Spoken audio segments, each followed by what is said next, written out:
Chapter 256. 100 Longbow Men, whose overall strength was comparable to Earth immortals of nascent soul realm, were using the secret ancient formation of Scroll of Stealing, the Heavenly 100 Spirit Warring Formation. Caught unprepared, Zhang Yi was slapped down by Long Yuan.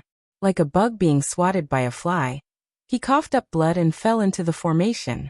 White clouds rose from the ground in all directions, enveloping an area of 100 miles in circumference. Tiny thunderbolts darted amidst the clouds like countless shooting stars. They were soundless, yet brought with them a very strong aura of destruction. Within the formation, the enormous energies of 100 longbow men, which were a few times stronger than those of ordinary earth immortals of nascent soul realm, were linked together.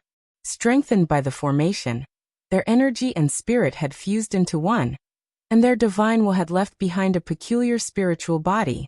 When the souls of 100 longbow men fused into one, their divine will immediately surpassed that of ordinary nascent divinity cultivators. Like 100 small rivers converging together, the divine will of longbow men turned into a great river in just a blink of an eye. Accompanied by a mighty whistling sound, it pressed down toward Zhang Yi on the spiritual level. Zhang Yi was an intelligent man, and his divine will had reached the realm of early-stage nascent divinity warrior. However, his cultivation of energy had yet to break through the realm of nascent divinity. In essence, the quality of Zhang Yi's soul was 100 times stronger than the souls of longbow men. However, the total amount of divine will of longbow men was at least 100,000 times greater than that of Zhang Yi. Zhang Yi's divine will was as pure and condensed as a small hill. But when all 100 longbow men gathered their divine will together, it was like a great river that was surging and flooding. Zhang Yi's body was greatly shaken after he was slapped into the formation by Long Yuan. Suddenly, his divine will was struck by the combined divine will of longbow men, causing his divine will to tremble violently. Dripping water penetrates a stone. Under the scouring of the mighty river, even a mountain would be washed into nothingness by the endless stream of water. Ha ha! The 10,000 feet tall Jindan giants behind the backs of the longbow men burst out laughing. 100 giants, each of them standing 10,000 feet tall, strode toward the formation. With a loud bang, the bodies of the 100 giants collided together, condensing into a giant figure that was 10,000 feet tall, with a sturdy body that looked like a living person. The giant stood on a giant pincer and held 2 black dragons in its hands. Dark clouds covered its head, and countless lightning bolts shot down from the dark clouds, flowing down along the giant's smooth, crystal-like skin. The lightning was like a stream of water, and the powerful lightning was compressed into a ripple-like energy flow. Bolts of lightning danced around the giant's body, finally transforming into a layer of energy that was close to an armor. The giant threw his head back and let out a long and sonorous laugh. His laughter shook the heaven and earth, and a tremendous spiritual pressure was emanating from him, nearly catching up to Wanying Dragon King. Wow!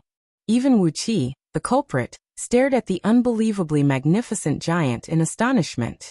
The Heavenly 100 Spirit Warring Formation was originally set up by human cultivators. It could fuse all the essence, energy, and spirit of those who set up the formation into one, allowing them to unleash more than 100 times their battle prowess. But Wuxia had never expected that when the people who set up the formation were all longbow men, it would produce such a miraculous and unbelievable change.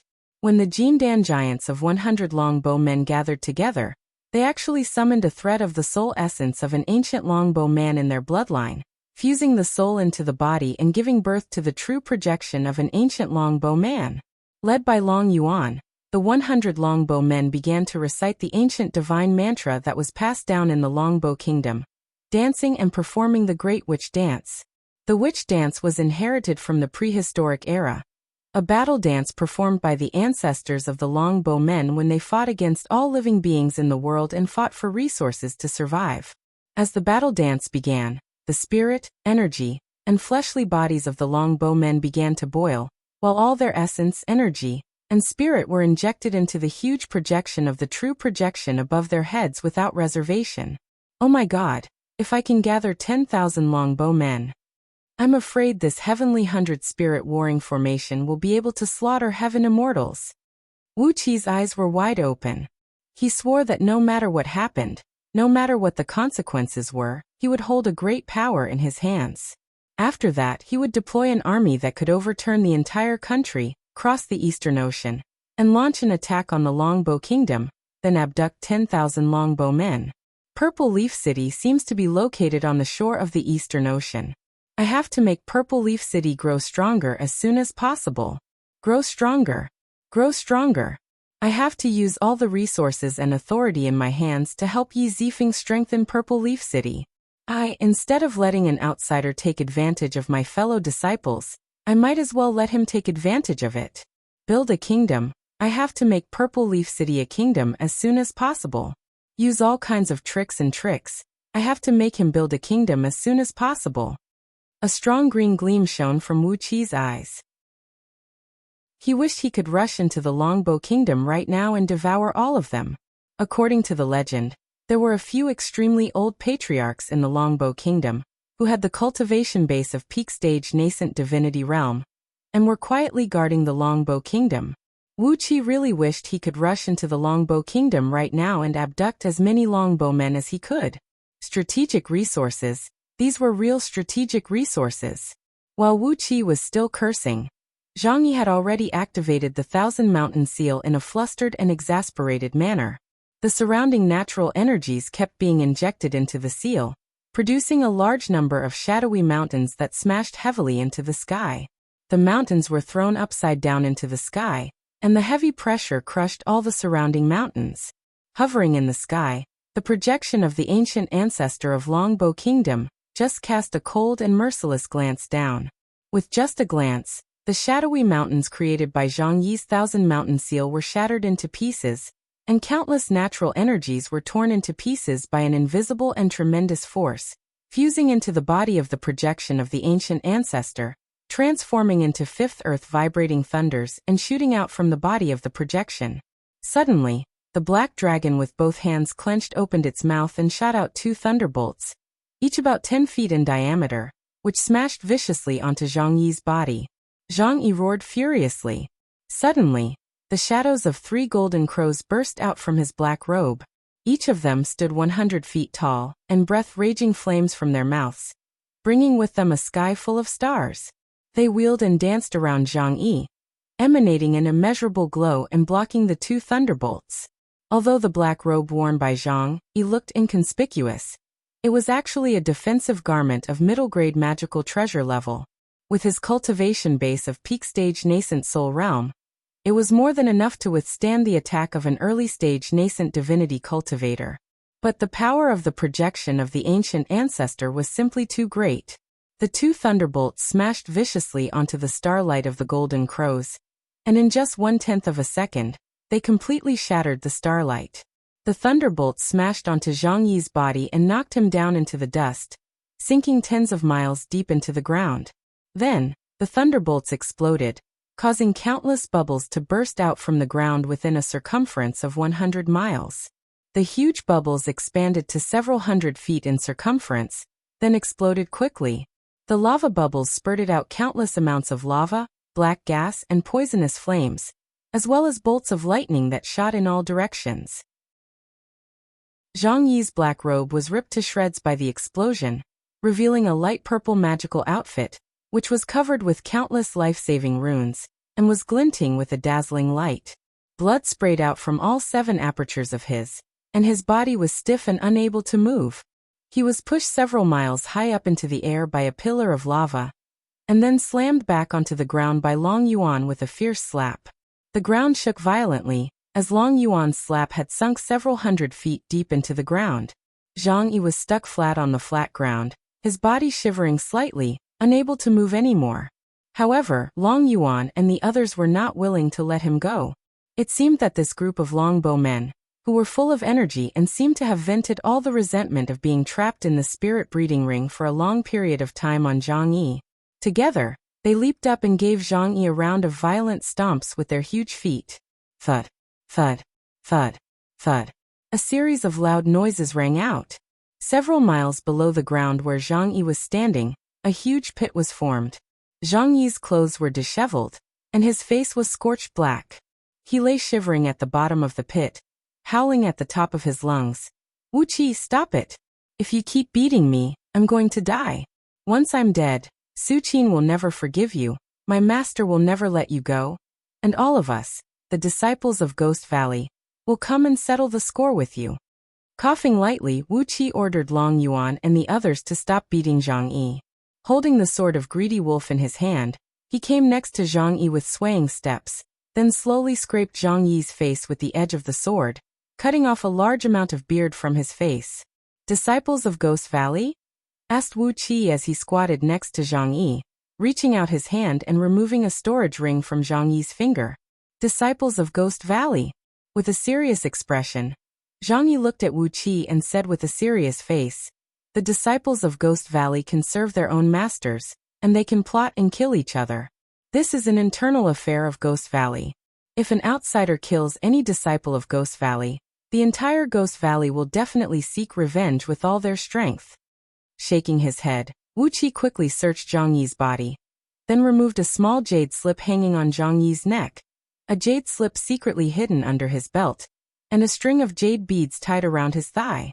Recorded in the jade slip was the entire cultivation technique of the acquired magnetic grand magic that Zhang Yi was cultivating. Recorded on the jade slip was a cultivation technique of the acquired magnetic zenith sword.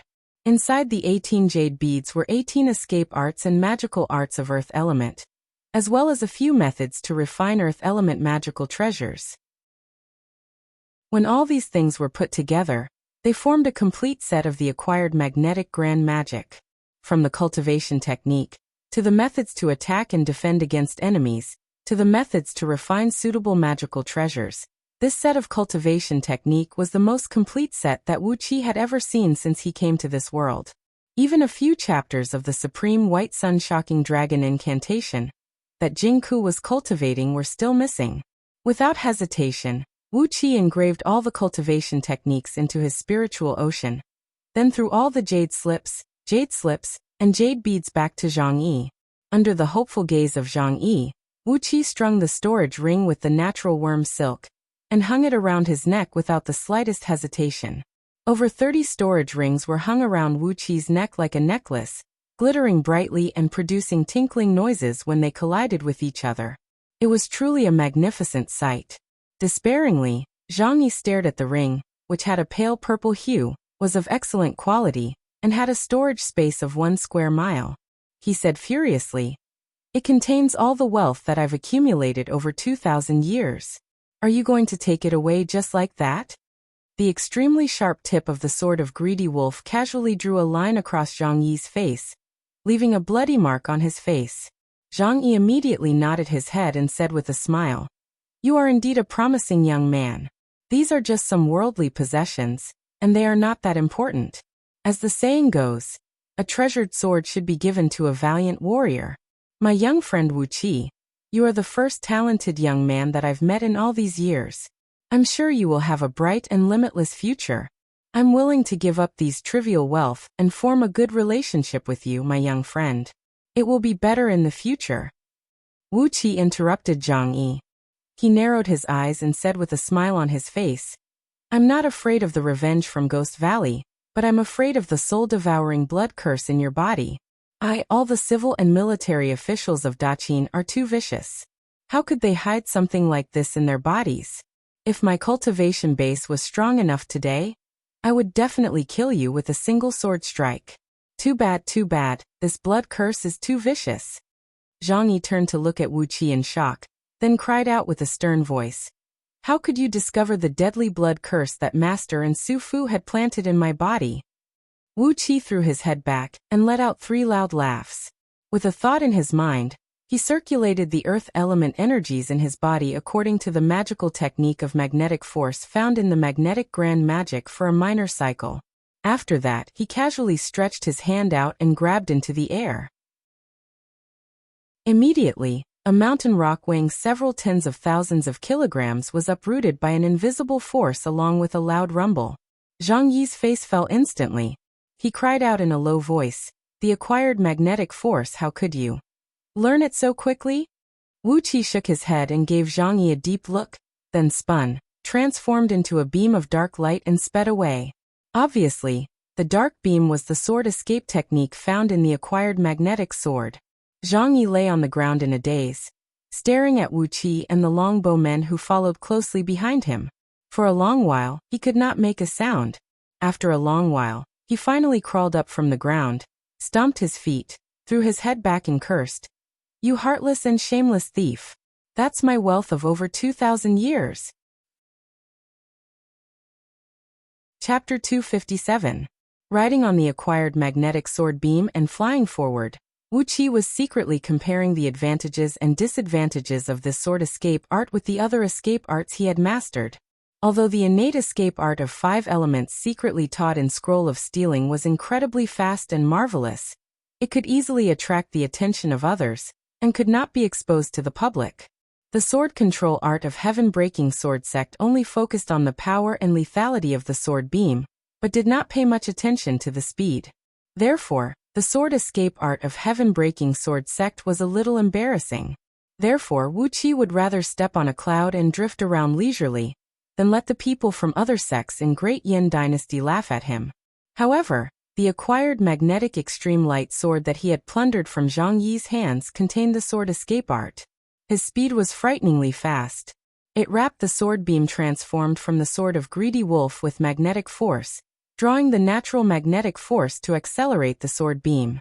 The front was pulled by the magnetic force, and the back was pushed by the magnetic force. The longer the distance Wuxia flew, the faster the sword beam traveled. When he was flying on the sword just now, the speed was only 1.5 times faster than the speed of Heaven-Breaking Sword Sect's sword. But when he had flown over 2,000 miles, the speed had increased to 3 times faster than the speed of Heaven-Breaking Sword Sect's sword. Like a wisp of dark shadow, the dark beam streaked across the sky soundlessly. As the surrounding air was repelled by the magnetic force, Wuxia was like a fish swimming in the water, not making any noise. As expected of Zhang Yi's special skill, this magnetic extreme light sword escape is too amazing for words. He carefully calculated the entire set of magnetic sword beam in his mind. If this sword technique was used together with the magnetic force, its power would be indescribable. Furthermore, it was the best way to restrain flying swords and magical treasures made from metals. As long as the flying swords and magical treasures were made from metals, once they touched the acquired magnetic sword beam, they would be like sending themselves to the front door, and would be easily crushed by the sword beam. In the world of cultivators, how many flying swords and magical treasures were not made from metals? Through calculation and comparison, Wuxia was shocked to find that when he cultivated this sword technique to perfection, the speed of his sword light would be more than 100 times faster than when he performed the innate 5 elements escape art. This was a sword escape technique that relied purely on speed to win. If he could transform the acquired magnetic aurora sword into an innate magnetic aurora sword by absorbing the earth element energy essence, his flying speed would definitely reach an astonishing level. Wonderful! Wuxia let out a strange laugh, then hurriedly sent all the longbowmen back into the spirit breeding ring. He retracted his sword beam, exercised the escape art of earth, and snuck stealthily and carefully toward the territory controlled by Great Yan's army. This place was still under the control of the Qin army. If they were to fly in the air while riding the sword light, once they were targeted by the experts of the Qin army, it would be a huge problem. Although they were relying on the Heavenly 100 Spirit warring formation deployed by the longbowmen, it had consumed too much of their energy. When they defeated Zhang Yi, they had depleted all the energies of Long Yuan and his men. With the current cultivation base of Long Yuan and his men, this formation could only be used as their last trump card, and could not be used as a daily method to fight the enemy. After traveling for over 1,000 miles, avoiding several hundred squads of Qin scouts, Wuxia suddenly sensed a strange aura coming from a mountain peak in the south. The aura was ancient, obscure, and profound, and when it rippled, it vaguely matched with the Tao of heaven and earth.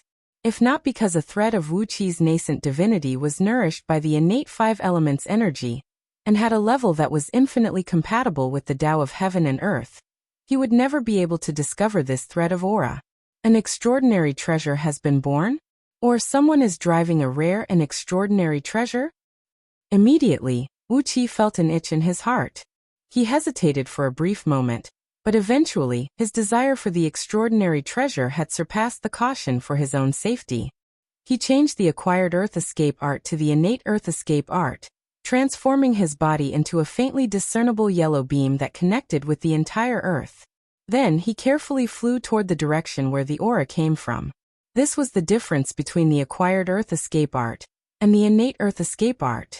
The acquired Earth Escape art allowed one to dive into the earth and move forward like a fish swimming in the water, while the innate Earth Escape art allowed one to transform into the earth and fly forward along with the pulsation of the earth.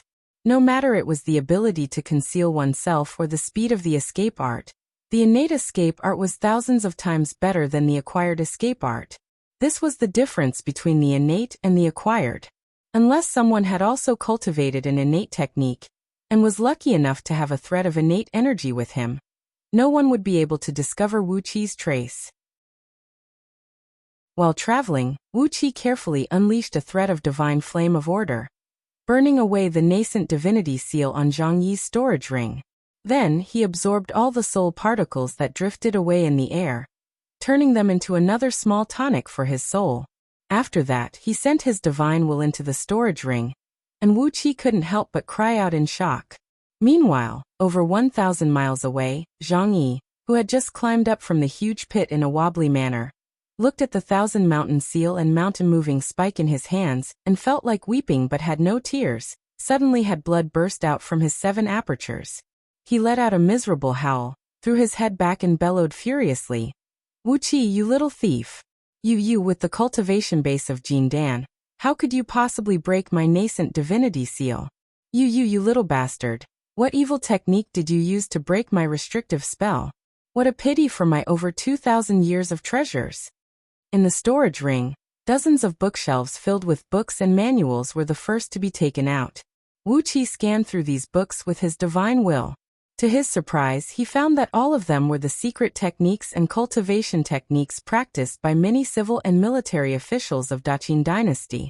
In all the books, there were comments written by Gigazi, Su Fu, Li Si, Zhang Yi, and many others. Obviously, these civil and military officials of Daqin dynasty were systematically analyzing and optimizing these books. Most probably, these books in Zhang Yi's storage ring were his daily homework. However, since his storage ring was taken away by Wuqi, these books, which contain the painstaking efforts of many civil and military officials of Daqin dynasty, had become Wuqi's spoils of war. Looking at these books, Wuqi could not help but let out a big smile. Among them, some of the divine abilities and mystic techniques related to 5 elements were something he could cultivate himself. Apart from that, he could also present all these books to Yandan, which would be a great credit to him. With these books, about half of the divine abilities and mystic techniques cultivated by the civil and military officials of Daqin dynasty were exposed. It was obvious that Bai Qi and the others would not take out the most exquisite part of their cultivation method for others to study. It was already very selfless of them to take out about half of the mnemonic chant to improve and optimize it. Just this half of it was a huge contribution. Wuqi's insides were trembling. Zhang Yi was really too generous. Or rather, he had never worried that he would be captured alive. Even a storage ring could be taken away by someone? Wuqi shook his head. As expected, people could not be too confident in themselves. Too much confidence was pride, and they would suffer greatly. Wuqi's spiritual sense probed one of the books, wanting to see what secrets this secret method labeled Blackwater Anaconda Truth had. In the end, countless tiny runes shot out from the book, burning towards Wuqi's divine sense like a clump of flame. Wuqi quickly retracted his divine sense, not daring to peek at these books again. He was indeed very cautious. These books were attached with countless restrictive runes, and if not opened with a specific method, these books would self-destruct. Shaking his head, Wuqi murmured in a low voice, "Since I've given these books to Yandan, I can't deny the credit. As for whether I can break these books or not, that's none of my business. It all depends on whether those imperial advisors and sinecures of Great Yin Dynasty have the ability to do so. I suppose these restrictive runes are the work of Gigazi. Old Mr. Mod, old Mr. Sun Kuang, you can't lose to him. Apart from these books, There were also a great amount of spirit pills, demon cores, and blood essences of demon beasts, as well as all kinds of strange and rare treasures. Although the quality of these treasures was one grade lower than those found in Black Dragon's spirit ring, and the quantity was much lesser, it could still be considered as an astronomical amount of wealth. After all, Zhang Yi had collected over 2,000 years. Even if he had spent most of them on his own clan members, there would still be a lot left. What surprised Wuqi even more was that there was a fully formed acquired pearl of flame element in the ring, and 2 clumps of acquired energies that were not fully formed yet, but were extremely condensed, which could be used to craft upper-grade magical treasures, or even spirit items. The 2 balls of acquired spiritual energy were of the water and wood attributes respectively. Moreover, they were the mutated varieties of acquired spiritual energy of the 5 elements.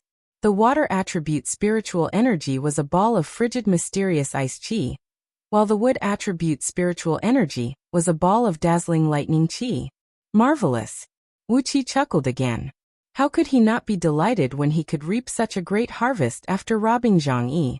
Perhaps he should consider using the Heavenly 100 Spirit Warring Formation to rob all those important ministers of Daqin dynasty when they were alone.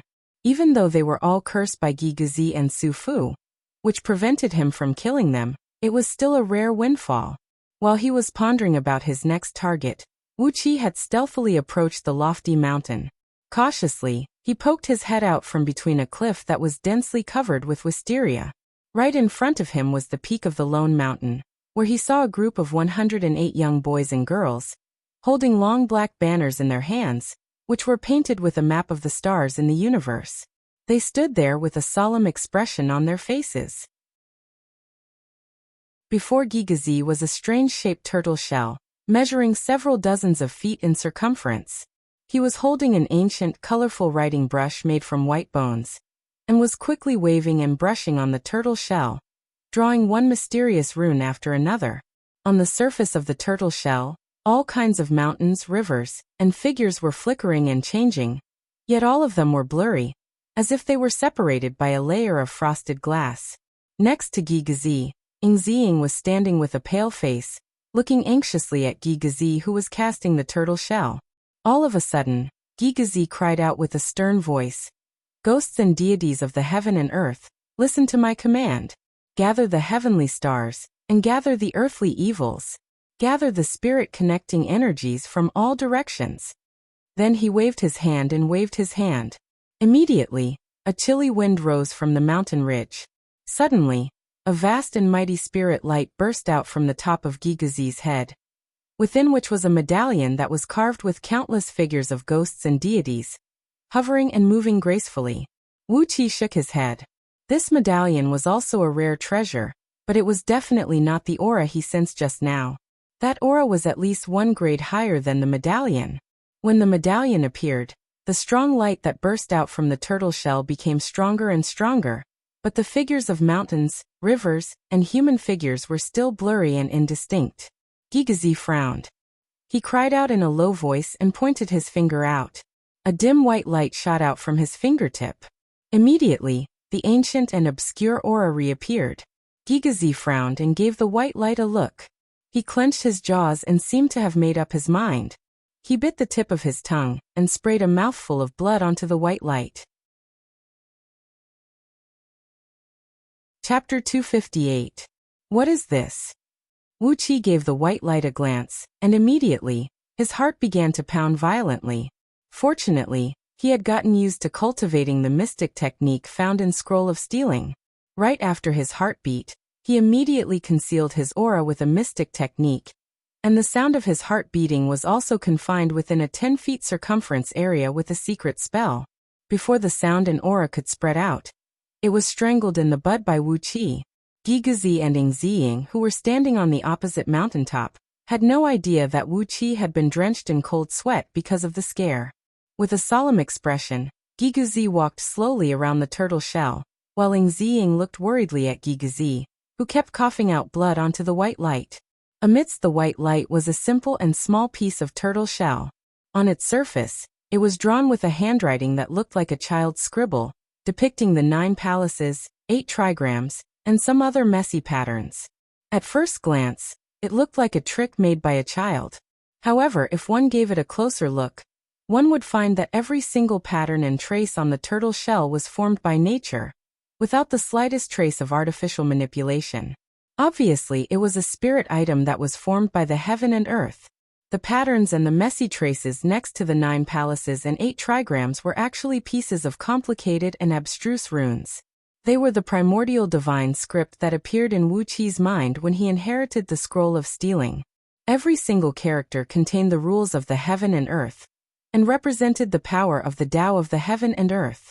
Every single character could represent countless primordial divine script that contained countless meanings.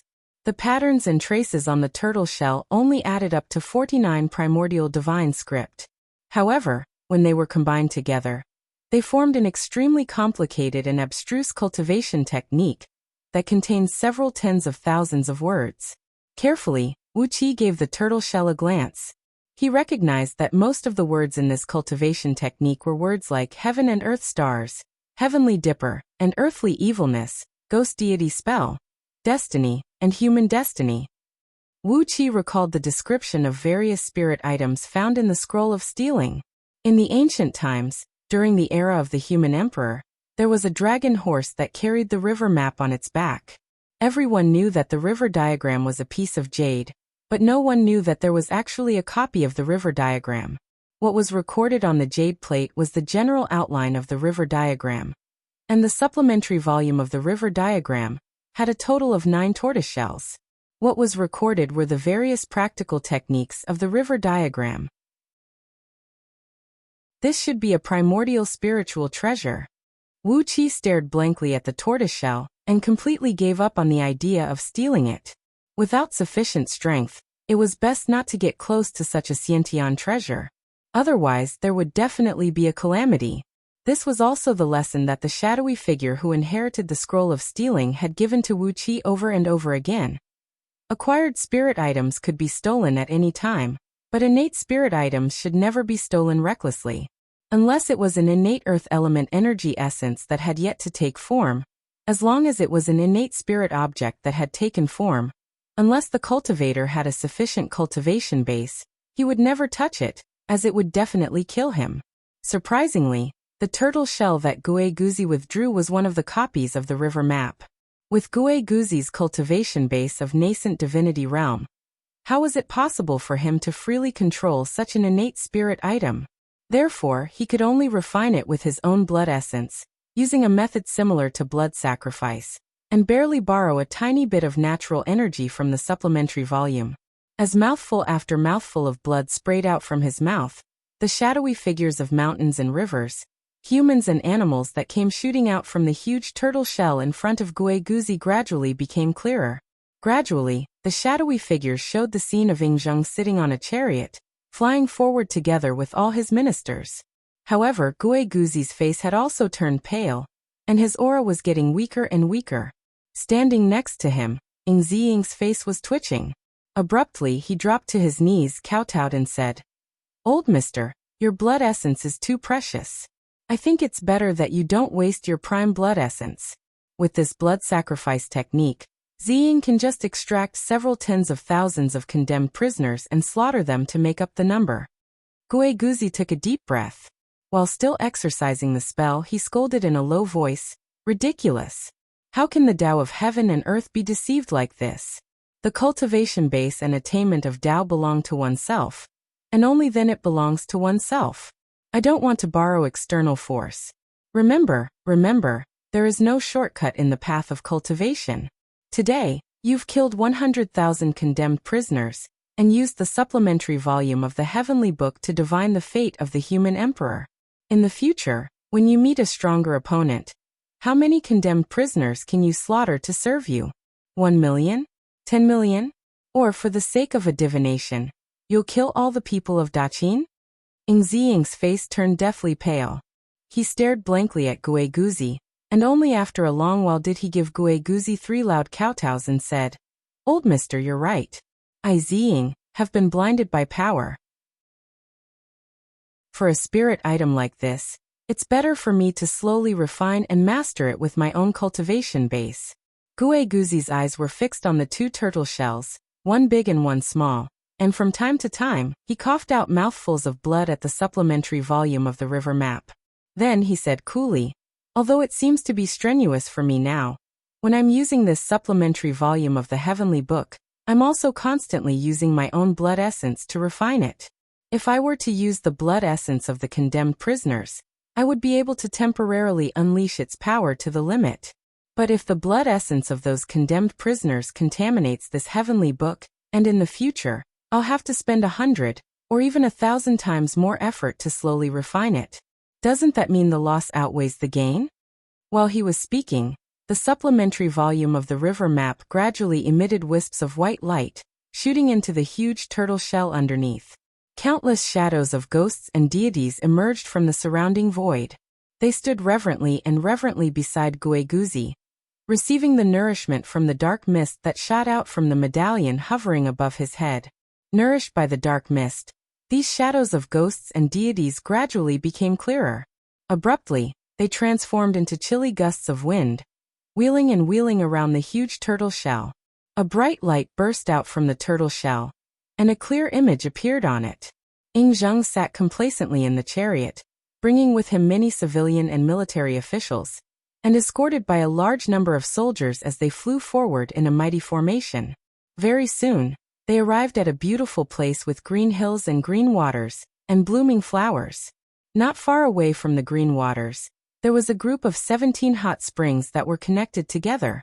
Vaguely, one could see some naked and beautiful girls soaking in the hot springs, laughing and playing merrily. Ing Ziying said with a deep voice, "Old Mister, His Majesty is bringing people to find these girls. It is said that one of the girls is cultivating some strange cultivation technique, the heaven-breeding script of Goddess Su, which has nourished a thread of innate dark yin qi in her body.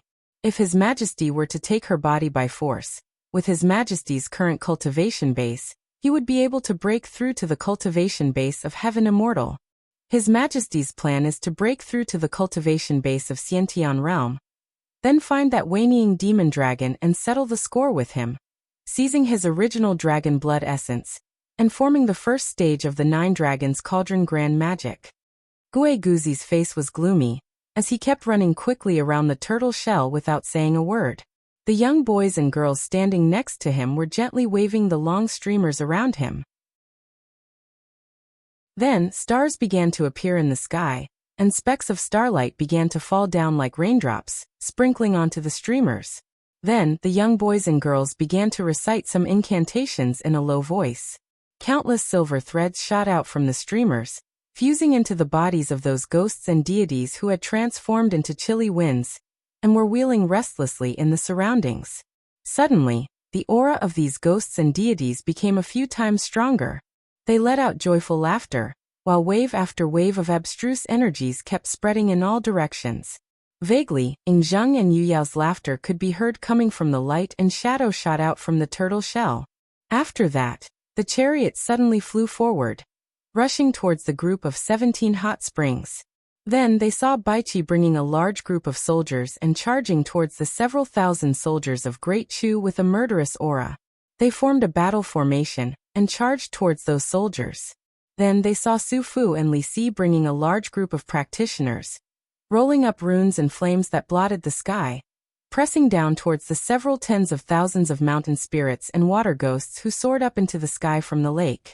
After that, the light and shadow shattered abruptly, leaving only a large sheet of white mist wheeling and wheeling around the turtle shell, and nothing could be seen clearly.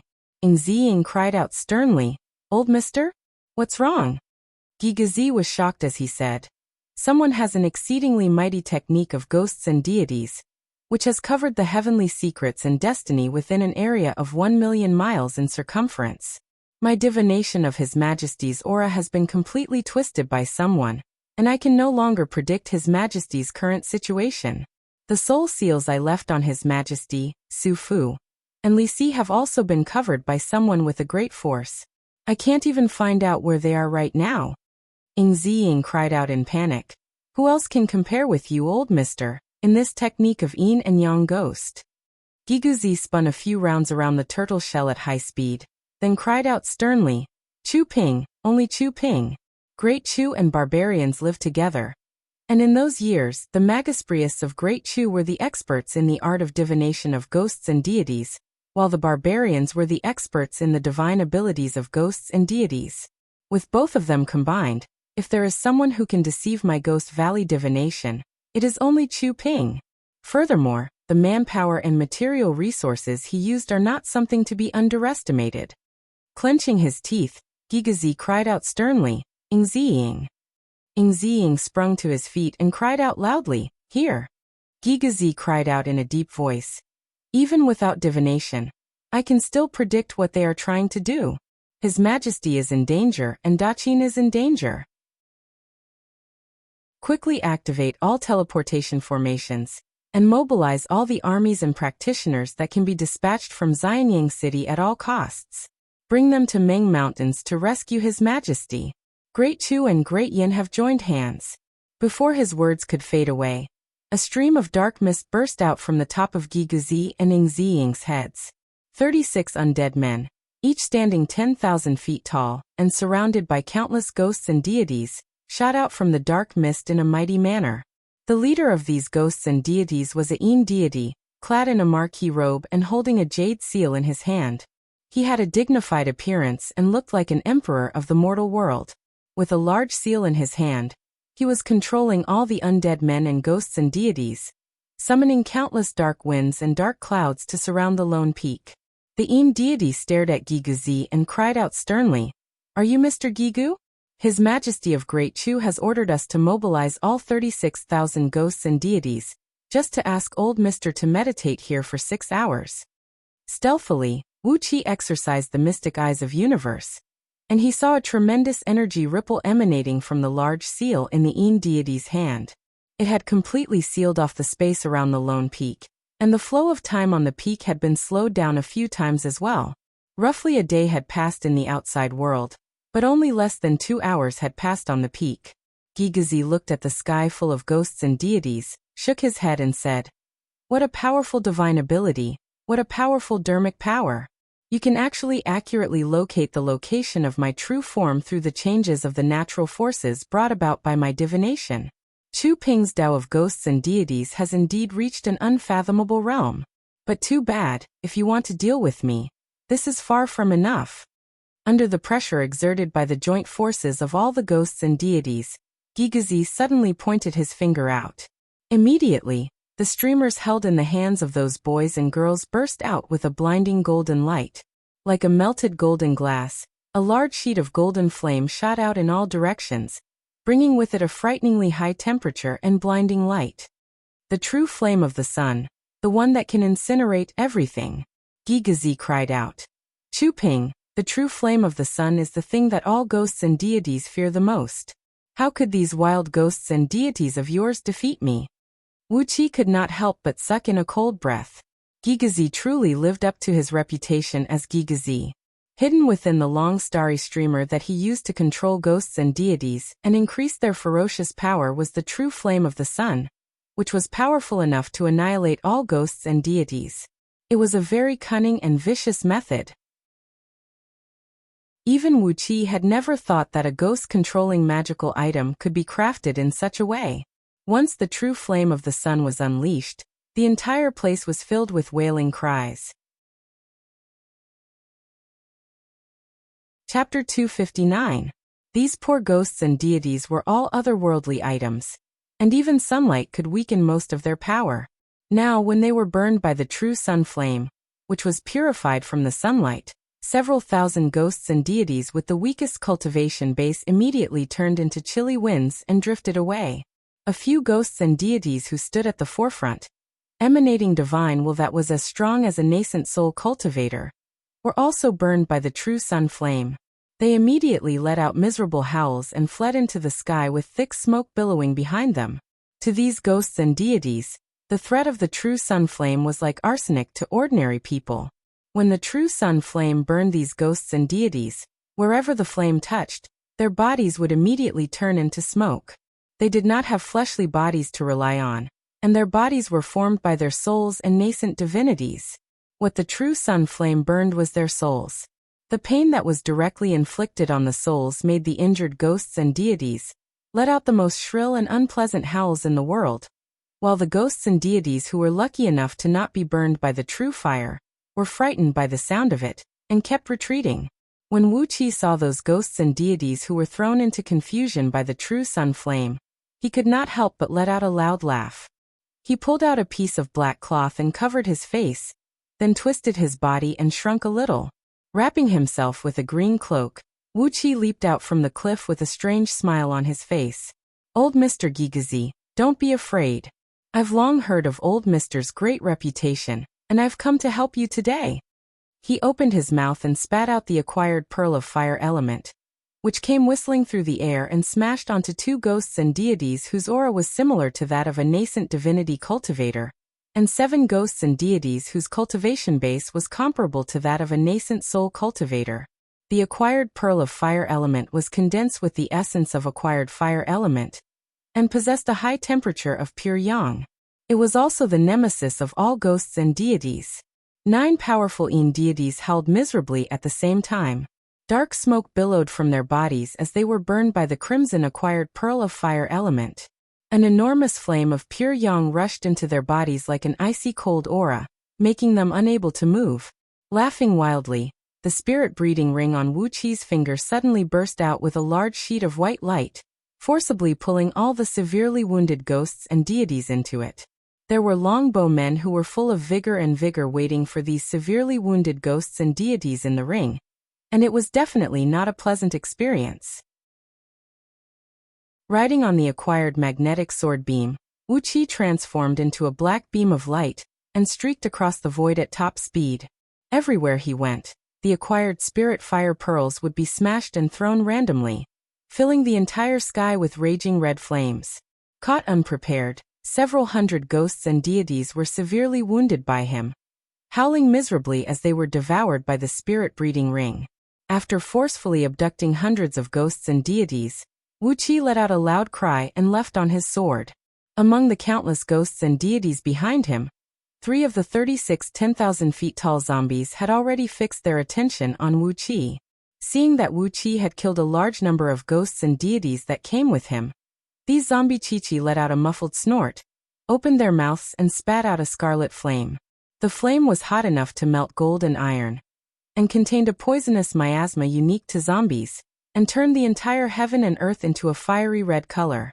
Together with a monstrous murderous aura, it came roaring towards Wuxia. However, Wuxia was not willing to risk his life to fight these undead creatures. He had already obtained enough benefits. With just a blink of an eye, he was already several tens of miles away. Impatiently, he transformed into a faint yellow beam and plunged into the ground. In just a blink of an eye, he had gone several miles deep into the ground. 3 undead zombies followed closely behind Wuxia, and in just a blink of an eye, they had arrived above the mountain ridge.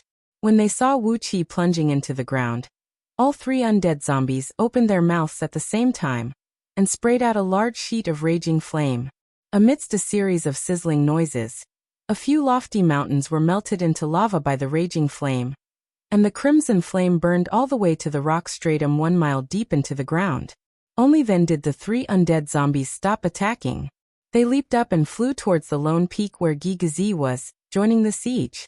But first, the true flame of sun had forced away all the ghosts and deities, and now, Wuxia had come to disrupt the situation. As a result, a few gaps had been opened up in the formation formed by the ghosts and deities and 36 undead zombies. Gigazi pointed his finger at the medallion of ghosts and deities hovering above his head, uttered a faint incantation, grabbed Ing Ziying and threw him out. With a blink of his body, Ing Ziying abruptly transformed into a ghost, and with a few blinks, he disappeared without a trace in the void. Not long after that, the sound of drums and bugles suddenly rang out from the Qin army's campsite. Countless practitioners and soldiers of Qin army soared into the sky like a swarm of crazy hornets, forming a tight defensive line in the void. In the woods surrounding the Qin army's campsite, numerous large teleportation formations, each measuring over 10 miles in diameter, burst out with blinding lights, while faint spatial ripples shook the surrounding woods and trees. The Qin army had spent a huge amount of energy stones to activate the teleportation formation that connected to Xianyang City. A faint smile emerged on Giguzi's face as he looked at the ghosts and deities hovering above his head, and the 36 giant undead zombies, then said, "I'm proud of my meticulous planning. It was I who sensed the danger Your Majesty was in a few years in advance when Your Majesty was in danger. Therefore, I brought my men and countless energy stones and formation discs to rescue Your Majesty. Little did I expect that I would meet a worthy opponent today, as Chu Ping actually has the ability to conceal me from probing the heavenly secret. Wonderful. The most difficult thing in life is to find a worthy opponent." Giguzi smiled, shook his head and said, "Sun Kuang is my good friend, and Mod is the Grand Master of Mo sect. Both of them are not easy to deal with. Chu Ping is the Emperor of Great Chu. No matter it is his identity or cultivation base, he is a perfect match for me to fight him with all my abilities." Giguzi sighed. Suddenly, the countless evil ghosts and ferocious deities enshrouded in the medallion of ghosts and deities above his head began to wiggle and wriggle. Amidst shrill howls, tens of thousands of ghosts and deities clad in black armor leaped out from the medallion, howling and charging towards the many ghosts and deities on the perimeter. In just a blink of an eye, the two armies of ghosts and deities had engaged in a fierce battle. However, the battle between ghosts and deities was different from the battle between human cultivators. It was difficult for them to harm each other with their divine abilities, so they could only use the most direct method of devouring and absorbing to finish off their opponents. They were like two packs of wild beasts that had gone berserk, tangling together and devouring the bodies of their enemies, digesting them and transforming them into their own strength. The 36 giant undead Chi-Chi let out a furious roar. Shrouded in a layer of dark poisonous miasma, he swung his huge fists and smashed them down towards Giguzi's head. Giguzi shook his head and pointed the writing brush in his hand. Abruptly, a large sheet of strong light burst out from the giant turtle shell before him, transforming into a thick layer of light that shielded his entire body. He kept chanting an incantation and circulating his energy, while the writing brush kept pointing on the supplementary volume of the river map. As the tip of the brush kept pointing, specks of starlight lit up on the surface of the turtle shell, which happened to correspond to some stars in the sky. Accompanied by a light buzzing noise, silver starlight the size of a water tank kept falling down from the sky. Each starlight was as heavy as a mountain, and as sharp as a blade. When the starlight fell on the bodies of these giant undead, it would easily pierce through their bodies and leave large, transparent holes. The silver starlight was still lingering on the wounds of these undead, constantly corroding their fleshly bodies and burning them to the point that plumes of dark smoke kept rising from their bodies. The giant undead opened their mouths at the same time and sprayed out their most powerful crimson flame. The fierce flame towered up into the sky, shrinking Giguzi's defensive barrier by a few times. The 108 little boys and girls behind him did not even have the time to let out a miserable cry before they were all turned into ashes amidst the flame. The corner of Giguzi's eyes twitched as he cried out in a low voice, evil creatures, even if I have to consume some of my own energy today, I will kill all of you." He took a deep breath and sprayed out another mouthful of blood essence onto the supplementary volume of the river map. Relying on the formidable power of this innate spirit item, Giguzi was locked in a bitter stalemate with the 36 undead that had a cultivation base close to early-stage nascent divinity realm. He kept using the starlight to kill and injure these undead. At the same time, his own magical power and cultivation base were being squeezed out by the 36 giant undead, and were shrinking bit by bit. Far off in the distance, Chu Ping, who was standing on a lofty mountain and watching Yingzheng laughing and playing in the hot spring, suddenly had his expression flickered. He laughed under his breath and said, "What a good old Mr. Giguzi. I can't believe he still can't be suppressed by this. I didn't expect that he also has the supplementary volume of the heavenly book. Chu Ping, it's a good chance for us to determine the winner." Then he cupped his fist at Yin Dan, smiled and said, "Old Mr. Giguzi is too difficult to deal with. Chu Ping will activate the formation and use its power to fight the enemy from a distance. I'll leave this place to your majesty, Yin Dan." With a solemn expression, Yin Dan cupped his fist back and said, Well said, well said. If we can get rid of Yingzheng today, it will be a blessing for both our dynasties. Your Majesty, you can just do whatever you want.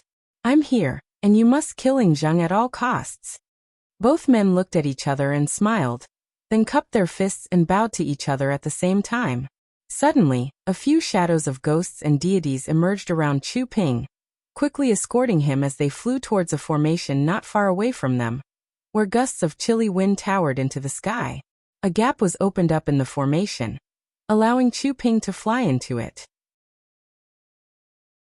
After that, the formation quickly returned to its original state. Before long, an enormous energy wave spread out from the formation, and the surrounding natural energies began to fluctuate violently and violently. Near the hot spring, Baichi was still leading a large group of soldiers, encircling and annihilating those great Chu soldiers in high spirits. Above the lake, Su Fu and Li Si were still entangled with those mountain spirits and water ghosts. Vaguely, pinkish mists could be seen rising from the surrounding woods, and were gradually inhaled into the bodies of Baichi and the others. Their eyes were wavering, as they had forgotten why the enemies, who had been in a stalemate with them for such a long time, were still showing up in an endless stream. The number of enemies they had killed was more than enough to fill up the entire woods, but there were still more enemies that kept coming out from the woods. These were weak enemies, and they could kill many of them with just a random rune or a casual slash. But they kept coming out from the woods like a never-ending stream of bugs. Meanwhile, Baichi and the others had also ignored this strange scene, and were caught in an endless slaughter. Right at this moment, a few nascent soul cultivators, who were covered in blood and had their bodies pierced through by sharp weapons, missing arms and legs, and one of them even had half of his head chopped off, rushed out from behind. They were followed closely by several hundred great yin cultivators, who kept unleashing various thunder sword beams to attack them. While withstanding the attacks, they kept sprinting towards Baichi while blood sprayed out from their mouths. Prince of Wuhan, what are you doing? One of the Earth Immortals from Qin army let out a shrill howl. This is an ambush, a trap. This place has been set up with the enchanting Heavenly Fox formation, and Great Chu's art of ghosts and deities. Our king is being attacked by someone, and why are you still entangled with those illusions? When these Earth Immortals arrived next to Baichi and the others, a few of them suddenly exploded their nascent souls.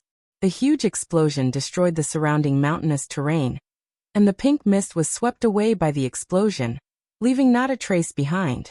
Countless shadows of ghosts and deities could be seen flashing and disappearing in the surrounding air, while the shrill ghost howls shook the eardrums of those who heard them. The last remaining Earth Immortal threw an arrow to Baichi, who had just woken up with a start, and said, Prince of Wuhan, this is the formation map of the ambush in the vicinity. Do not get close to those red areas. All the war machines from Mo sect are lying in ambush over there. Only by going through those red areas will you have a slim chance of survival. Baichi was struck with terror. Suddenly, a stream of white mist shot up into the sky from the top of his head, and he threw his head back and let out a deafening tiger roar. Chapter 260. Underneath the 17 hot springs, several thousand beautiful and enchanting fox girls with 1 to 5 long white tails were seen sitting cross-legged in a large cave, chanting incantations soundlessly and performing hand incantation gestures. Behind each fox girl, there were hundreds to thousands of ghostly figures floating in the air. These female ghosts were also sitting cross-legged, their bodies shrunk to the limit of their ability, and were injecting their pure yin energy essence into the bodies of these fox girls, transforming them into the enchanting scent of Heavenly Fox, and spreading it out. The enchanting scent of Heavenly Fox was the natural body fragrance of the fox girls from the 9-tailed Heavenly Fox clan, and it could bewitch all sentient beings under the heaven. When faced with the enchanting scent of Heavenly Fox, even a divine gold immortal dared not say that he could guard against its strange power, unless one's cultivation base was one realm higher than the Heavenly Fox, or one had a powerful treasure to protect one's mind. The power of the enchanting scent of Heavenly Fox was unstoppable. Several thousand fox girls of different cultivation bases were using mystic arts to stimulate their own blood essence, emitting a very strong enchanting scent of Heavenly Fox. On top of that, They were also replenished by the energy essence of countless female ghosts, which made the yin energy in their bodies stronger, their magic power and energy essence stronger, and made the power of the enchanting scent of heavenly fox even more irresistible. The enchanting scent of heavenly fox, which was powerful enough to make even heaven immortals tumble, slowly poked out of the ground through a formation that had been set up beforehand, spreading out and suffusing an area of 100 miles in circumference. Baichi, Su Fu Li Si, and many others were bewitched by the formation that Su Mayer's enchanting palace had set up beforehand with the help of wisterias, flowers, forests, and topography, and their minds were shaken by the enchanting scent of heavenly fox. That was why they were bewitched by the countless illusions in the formation. They did not realize that their enemies were no longer the real soldiers of Great Chu, nor were they the mountain spirits and water ghosts. Those enemies had long retreated, and they were just wasting their energy in vain. 30% of the enchanting scent produced by these fox girls had bewitched Baichi and his company with the help of the enchanting formation, while the remaining 70% of the enchanting scent of heavenly fox went through an underground fire vein and into the 17 hot springs above, exploding out with the hot springs as the core. The strong enchanting scent of heavenly fox was mixed with the naked bodies of the beautiful girls in the hot springs, as well as the faint fragrance emanating from their bodies. Not only Ying Zheng, even Yu Yao, who was sitting in the chariot and looking around vigilantly, was secretly controlled by the enchanting scent. Yu Yao sat cross-legged in the chariot, looking down at Ying Zheng, Yu Tan, and Yu Ji with a smile on her face. She seemed to be in a trance, and no one knew what was on her mind. The surroundings were beautiful, and the atmosphere ling spirits. The surrounding flowers and trees, even the shape of the smallest blade of grass, and the position of a stone by the hot spring, had all been meticulously arranged by the six-tailed heavenly fox, Su Meier. If there was even the slightest killing intent directed at Yu Yao right now, she would immediately wake up from this dreamlike charming atmosphere. Seal. And Ing spirit too and tails and came. Ing, comma, and comma. The imperial seal was hovering in the air, drifting lazily, not emitting any power or aura. The imperial seal was no longer needed here. What was needed here was Ying Zheng's strong body, and his nearly endless energy. Not knowing when, Qi Bin and Lu Mei, together with their serving ladies, were lying in the hot springs. Their clothes were half covered, revealing a large patch of their fair skin. They were filled with an indescribable enchanting and bewildering aura. Yuji had long pressed her body against Ying Zheng's back, gently caressing his strong and powerful body. Your Majesty, Your Majesty! Your Majesty, Your Majesty! Yuji's red lips gently kissed the skin on Ying Zheng's back. Her murmurs made Ying Zheng more and more excited. 50% of the enchanting scent of heavenly fox, which was emanating from the several thousand fox girls underground, was focused on Ying Zheng. Ying Zheng's body was crimson like fire, and the shadows of 8 flood dragons and 1 serpent were flashing and flashing behind his back. All his spirit energy and spirit were focused on the erect bulge on his lower body. Yu Tan fell weakly into the hot springs. A stream of bright red blood stained her lower body, making Ying Zheng's eyes turn bloodshot. Like a madman, he began to whip her crazily. The sound of flesh slamming against each other kept ringing out. Ying Zheng kept exercising the 9 dragons' cauldron grand magic, channeling the cooling aura that came from Yu Tan's body into every part of his body.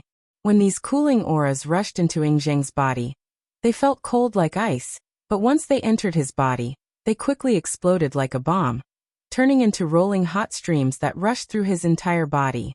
Through his divine will, Ying Zheng could sense that his energy was constantly improving. His nascent divinity was also gradually condensing, becoming stronger and stronger. His long hair was fluttering in the wind.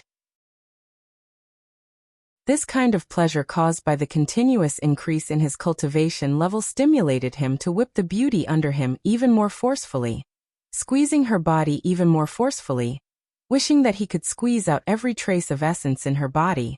Li Yuan, what's the point of following that old fool, Huang Xia? If you follow me, you will only get benefits. Glory, splendor, wealth and rank, and you will enjoy endless benefits.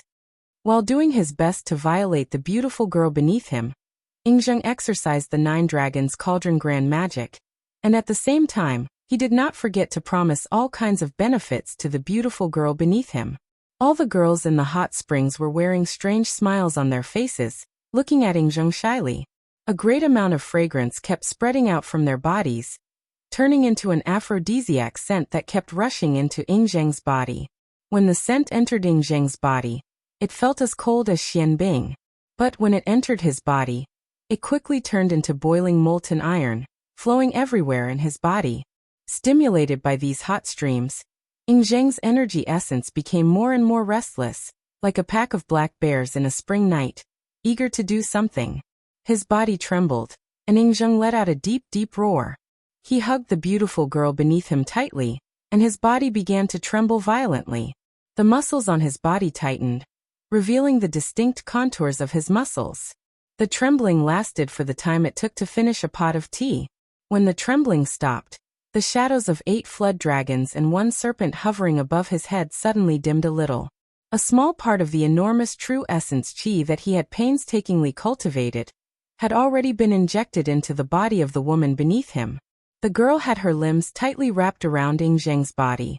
Her skin had taken on a pinkish hue, and her eyes were narrowed, giving her a delicate and tender look. In fact, the energy in her body was rushing and surging.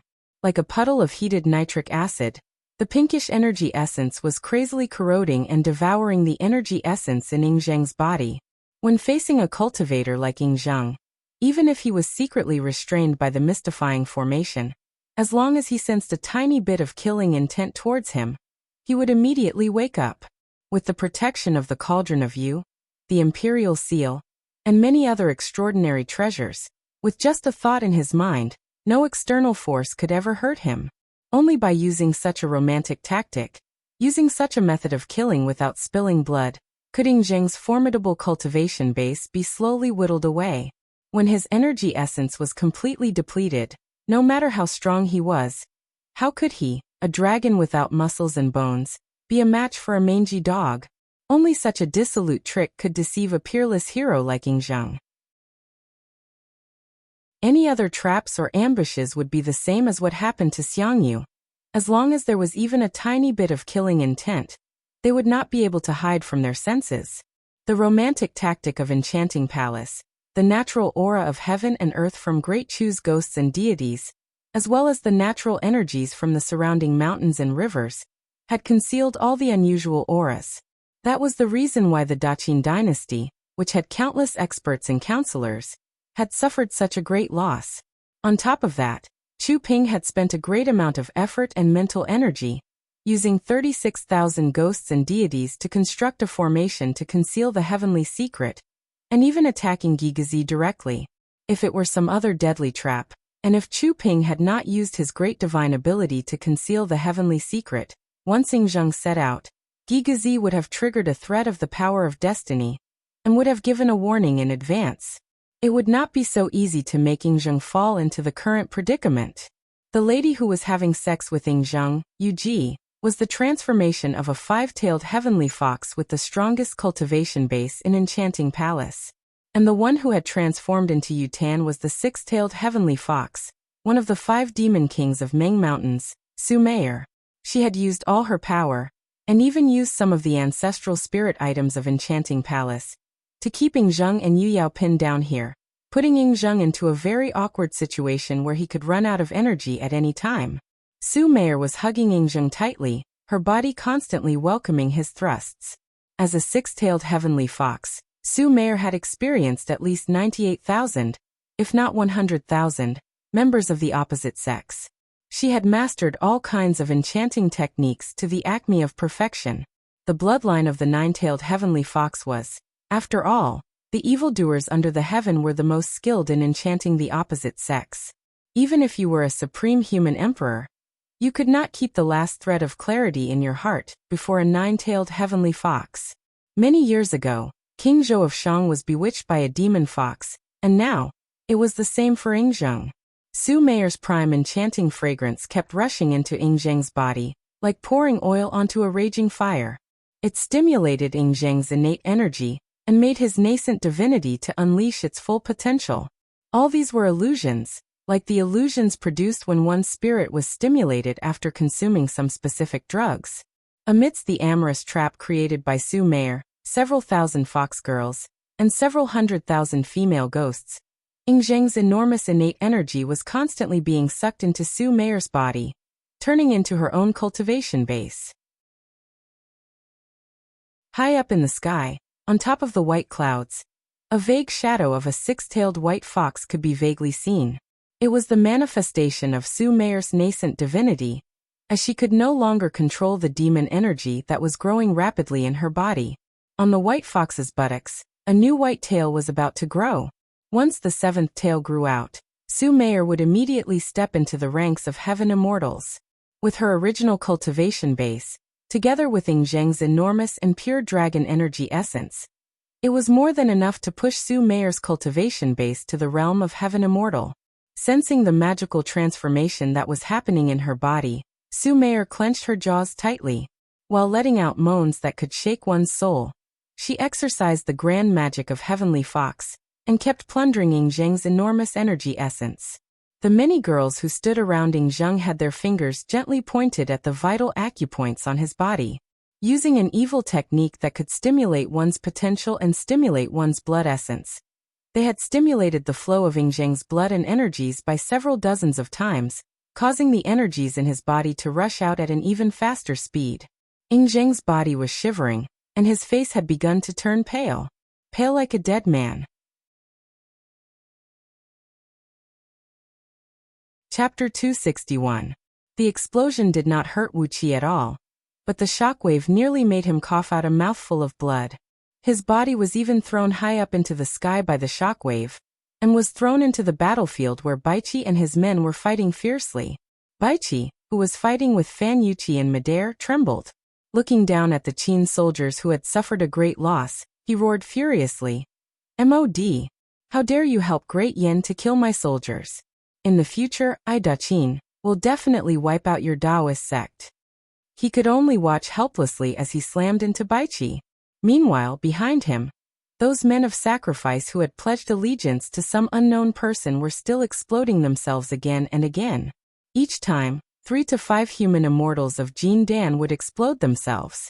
The shockwave made it impossible for him to adjust his direction, and all he could do was to slam into Baiqi like a cannonball. "You bastard!" Wu Qi roared furiously. While Baiqi was roaring furiously, Wu Qi suddenly sensed an extremely sharp arrow coming from his back, piercing straight towards the vital spot on his back. Bringing with him a great harvest, Wu Qi fled back to Meng Fortress. He had no intention of going to the place where Ying Zheng was trapped to find out the situation. It was a dangerous place, where countless experts from the 3 dynasties were fighting each other, and all sorts of powerful divine abilities and mystic techniques were being cast. He did not want to be accidentally struck by the shockwave of a magical technique, and be killed by someone for no apparent reason. In just the time it took to finish a pot of tea, several hundred Qin soldiers were killed.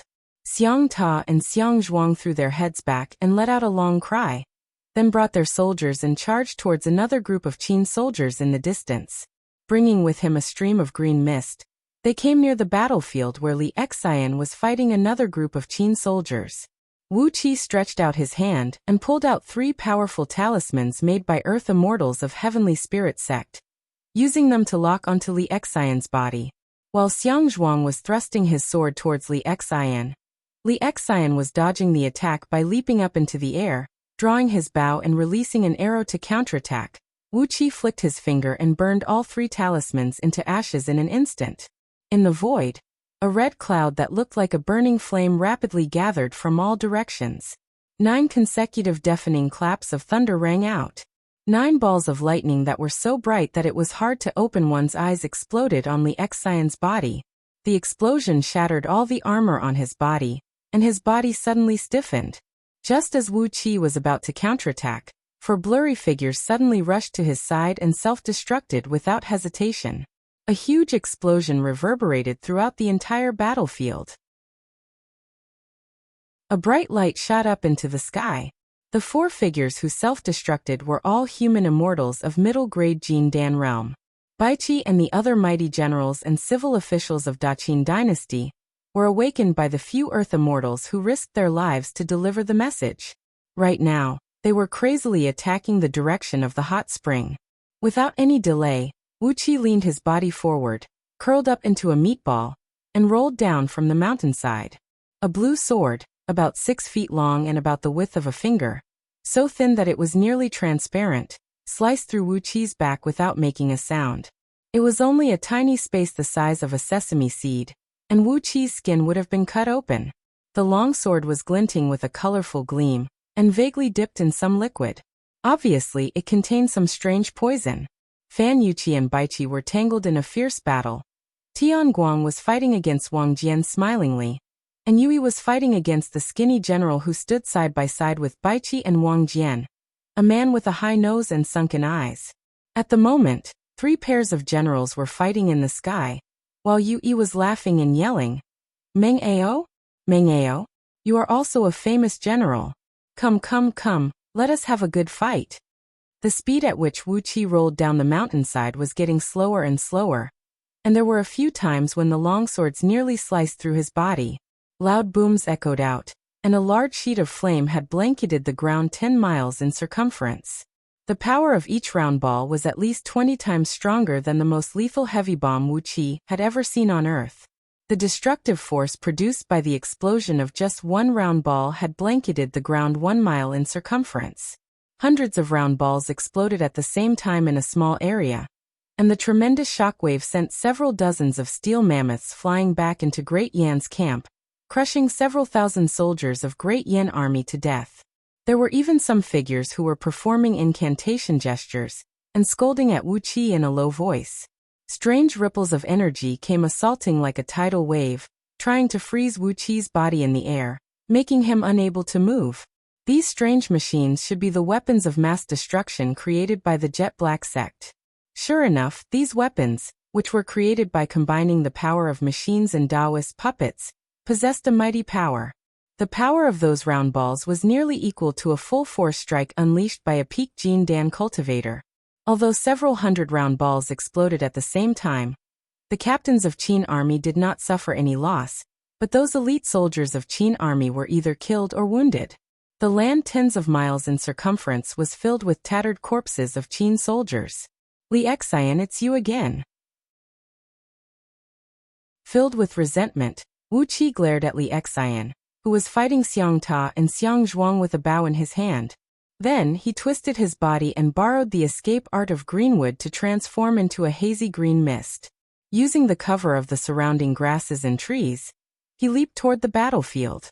Initially, he just wanted to return to Meng Fortress safely, but after being shot 3 times by someone for no reason, his anger had been ignited. Xiang Ta and Xiang Zhuang burst into loud laughter. Suddenly, a strong blood-red light burst out from their bodies, and their bodies expanded to the height of 30 feet. Fiend energies rolled and rocked around their bodies, while the blood-red light blanketed the area 10 miles in circumference. Together with nearly 1,000 Xiang clan soldiers with bloodshot eyes, they leaped forward and killed those captains and soldiers around Li Xian.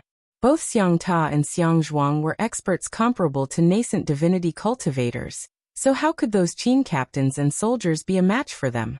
Before Bai Qitian and the other captains of Qin army could come up and fight these giant beasts, they suddenly opened their mouths, revealing the pitch-black metal cylinders inside. Bang! Loud noises were heard, as several hundred round metal bullets, each the size of a water bucket, cast entirely from metal, engraved with numerous runes, and socketed with countless upper-grade fire element energy stones, had been shot out and plunged into the densest group of Qin soldiers. Lights and shadows twisted and turned in the air, as several dozens of vague and indistinct figures dashed out from the air, each holding a blue longsword of the same color. Soundlessly, they chased after Wuxia. It seemed they were practicing some kind of strange escape art, as their bodies would disappear and reappear in the air, blinking and darting forward at top speed. In just a blink of an eye, they had caught up with Wuxia, with several dozens of longswords raining down from all directions. While Wuxia was looking around, several dozens of gigantic steel beasts, each roughly 100 feet tall and shaped like mammoths, roared furiously and charged out from the camp of Yan army. These steel beasts had huge mammoth tusks that were as sharp as blades, measuring 100 feet long. Whenever they swung their gigantic bodies, several hundred long mammoth tusks would slash through the air, cutting large groups of Qin soldiers down to the ground like blades in a paddy field. Wuxia felt a tremendous force coming at him from all directions. Even though he had been cultivating the dragon transformation script for a few months, he could not withstand such a strong pressure. Hastily, he waved his left hand, transforming the earth element dragon scales shield into a sheet of yellow light that wrapped around his body. Then 36,000 dragon scales shot whistling out from the shield, tightly protecting all the vital parts of his body. When Xiang Ta saw the advantage, his body flickered and came next to Li Xian, swinging the long sword in his hand and slashing brutally at Li Xian's waist. Li Xian let out a miserable howl. His armor was cut open by Xiang Ta's sword, and half of his waist was cut open by the longsword. A large amount of blood sprayed out from the wound. Li Xian dared not to fight against Xiang Ta and Xiang Zhuang anymore. Suddenly, a white Pegasus flew out from underneath him. The Pegasus spread its gigantic white wings and flapped them forcefully, bringing Li Xian along as it transformed into a white stream of light, and shot towards the hot spring far away. The 3 arrows that nearly hit Wuxia just now were shot out by Li Xian. A middle-ranking Chu general was killed by the arrows, and his body was swaying and falling to the ground. But the momentum of the arrows did not diminish, and they pierced straight through the ground, nearly nailing Wuxia to the ground. "Oh my God!" Wuxia cried out in a strange voice. While laughing delightfully, Wuxia kept running crazily underground. He purposely took a detour and avoided the hot spring where Zheng was trapped, fearing that he would be discovered by someone. Little did he know that the more he tried to avoid trouble, the trouble came to him. As he transformed into a clump of earth and mist and fled at top speed underground, 3 loud noises suddenly rang out from his left and right, as 3 blinding beams shot down from the sky, brushing past his body and piercing through his skin. The temperature of these beams was extremely high, and they were very powerful. When the beams brushed past Wuqi's body, 3 large pieces of earthy energy were cut off by the violent ripples, which was equivalent to cutting off 3 pieces of flesh from Wuqi's body. Wuxia howled hoarsely because of the pain. Abruptly, his body transformed back into a human form, and he sprung out from the ground. Shockingly, there were 3 bottomless pits on the ground, each about 10 feet in diameter. A great amount of lava was constantly bursting out from the pits. The viscous, crimson lava was boiling and churning, while scorching bubbles kept popping and popping, slowly filling up the 3 pits. After unleashing the 3 talismans, Wuxia had already fled several tens of miles away. Halfway up a mountain, he carefully raised his head and looked towards the direction of the hot spring. In that direction, the area near the 17 springs where Zheng was trapped was still shrouded with a pinkish scent of ecstasy mixed with white steam. It was so hazy that he could not see anything clearly. Led by Bai Qitian and a group of captains, the several 100,000 soldiers led by Bai Qi and his men had formed a great formation, and were charging towards the hot spring. However, near the hot spring, several tens of thousands of soldiers of Great Yan were operating several thousand strange and bizarre machines, forming into a camp and holding off the fierce attack of several 100,000 Qin soldiers. The sky was filled with raging flames and lightning bolts, and countless arrows were shooting out. No matter how fierce the attacks of the Qin army was, the camp formed by the powerful machines remained unaffected. However, with the elite soldiers of Great Chu led by Xiang Ta and Xiang Zhuang harassing them on the perimeter, and suddenly, the elite soldiers of Great Yan led by Fan Yuqi, Tianguang, and Yu Yi had formed a battle formation and tightly surrounded the hot spring where Zheng was trapped. How could Baiqi and his men break into the hot spring in a short period of time? The reason why Jin Dan self-detonated was to kill and injure Wu Qi. These men were all loyal men of sacrifice. When he lifted his head up, he immediately saw Li Xian leading several hundred captains with bows in their hands, fighting with nearly 1,000 soldiers of Xiang clan led by Xiang Ta and Xiang Zhuang. Together with nearly 1,000 soldiers, Xiang Ta and Xiang Zhuang roared and roared as they charged fiercely towards Li Xian. Meanwhile, Li Xian and the captains around him were stepping on flying machines that could travel at an extremely fast speed, flying back and forth in the sky while constantly increasing the distance between them and Xiang Ta and the others. At the same time, they kept shooting dazzling arrows that looked like lightning bolts, killing one soldier after another. There were several hundred ghosts and deities imprisoned in the spirit breeding ring, and they were being crazily trampled and ravaged by 100 burly men from the Longbow Kingdom.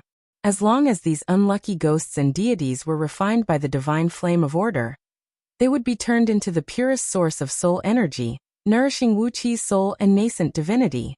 With the power of these several hundred ghosts and deities, perhaps Wuqi could possess a nascent divinity that could fight evenly against a nascent divinity cultivator, while still in the Jindan realm? It was not impossible.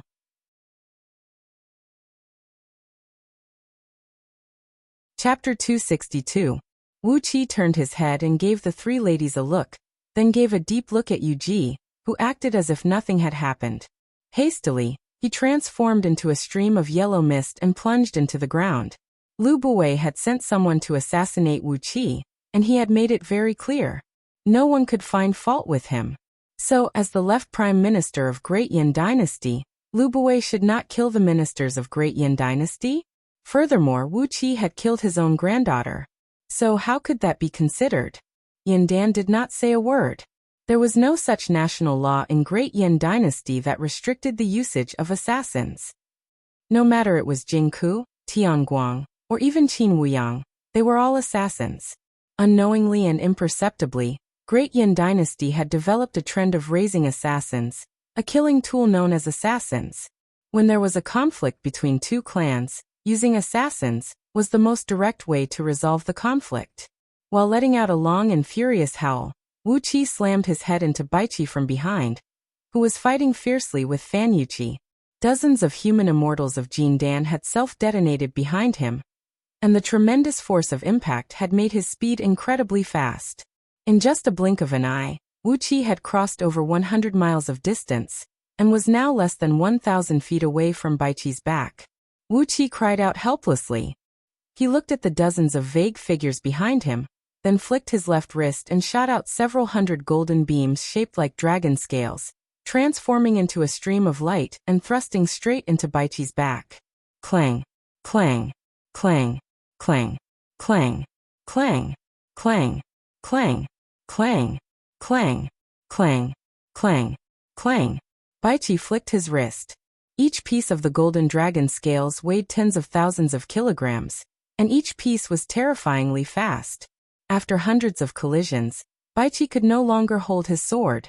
A long rainbow flew out from his hand, and the sword was sent flying far away. Yu Yao had no other choice.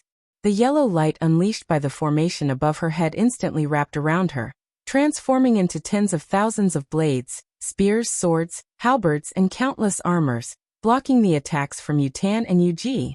Several loud explosions rang out, and Yu Yao was forced to retreat repeatedly.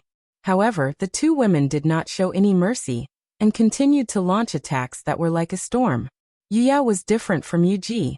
She, who was better at scheming, did not have such a strong fleshly body. When she was hit by Wuqi, who was like a small hill, she immediately coughed out a mouthful of blood, and more than half of her bones were broken. Along with the speed at which Wuqi was flying, the shield struck out with a force of over 2 million kilograms, turning it into a frightening force and smashing right into Baiqi.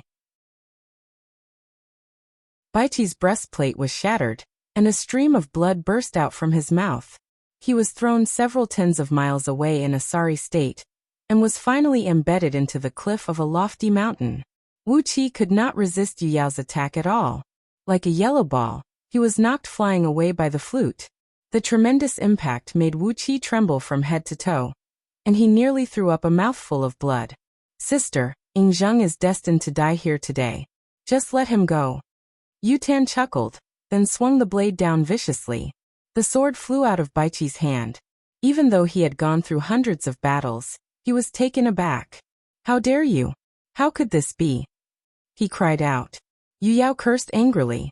Just as she was about to aim the yellow beam unleashed by the formation above her head at Yingzheng, a long crescent blade with coiling dragon emerged gracefully from behind her back, thrusting straight towards Yu Yao's slender neck. Pop! Baiqi's armor nearly shattered into pieces, while countless cracks appeared on his skin, and blood splashed and splashed in all directions. After being severely wounded by Wuqi and Fan Yuqi, Baiqi took a deep breath. Abruptly, the murderous aura emanating from countless soldiers on the battlefield transformed into a white tiger-shaped air wave and rushed into his mouth. The wounds on Baiqi's skin healed quickly, while his broken bones and large wounds were restored to their original state. The murderous aura of Baiqi's white tiger soul-slaughtering technique could almost be compared with that of Xiangyu, but when it came to the strength and recovery of his fleshly body, it was far weaker than the body of a mortal fiend which Xiangyu had inherited.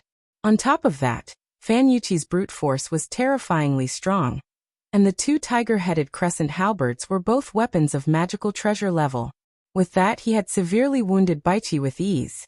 Holding the two tiger-headed crescent halberds in his hands, Fan Yuqi's entire body was shrouded in a yellow glow, and his face was twisted as he fought fiercely with Baiqi. Although Baiqi's speed was at least 50% faster than Fan Yuqi's, his strength was much weaker than Fan Yuqi's. However, Baiqi's fleshly body was definitely not as strong as Fan Yuqi's. He had adopted guerrilla tactics, as he dared not to fight head-on with Fan Yuqi, who was as tough as an iron block. Yu Yao was taken aback and she bellowed, "How dare you, demon girl?" Since it was a muddled matter, Yandan decided to just stand back and play dumb. Even Mod and Sun Kuang had nothing to say. After a brief moment of pondering, Yandan, Mod, Sun Kuang, and many other civil and military officials turned their eyes at the same time to look at Lu Buwei, who was standing silently behind Yandan like a ghost and was not even breathing. Lu Buwei, who had a stout and graceful appearance like an old man from a wealthy family, smiled faintly, raised his eyelids slightly, and said indifferently, "I did it. Do you have any objections?" Suddenly, Baiqi sensed a mass of sharp energy shooting at him from behind. What shocked him even more was that the sharp energy was shooting right at the internal and external channels, through which his white tiger spirit slaughtering kill incantation extracted killing energy and transformed it into his own energy. If these vital acupuncture points were attacked, Baiqi's fighting strength would be greatly affected. Out of pure instinct, Baiqi casually swung his sword behind him. Baiqi, who was fighting Fan Yuqi, relied on his speed to circle around Fan Yuqi and hack at him. Fan Yuqi's armor was shattered, and hundreds of wounds opened up on his body. His entire body was covered in blood.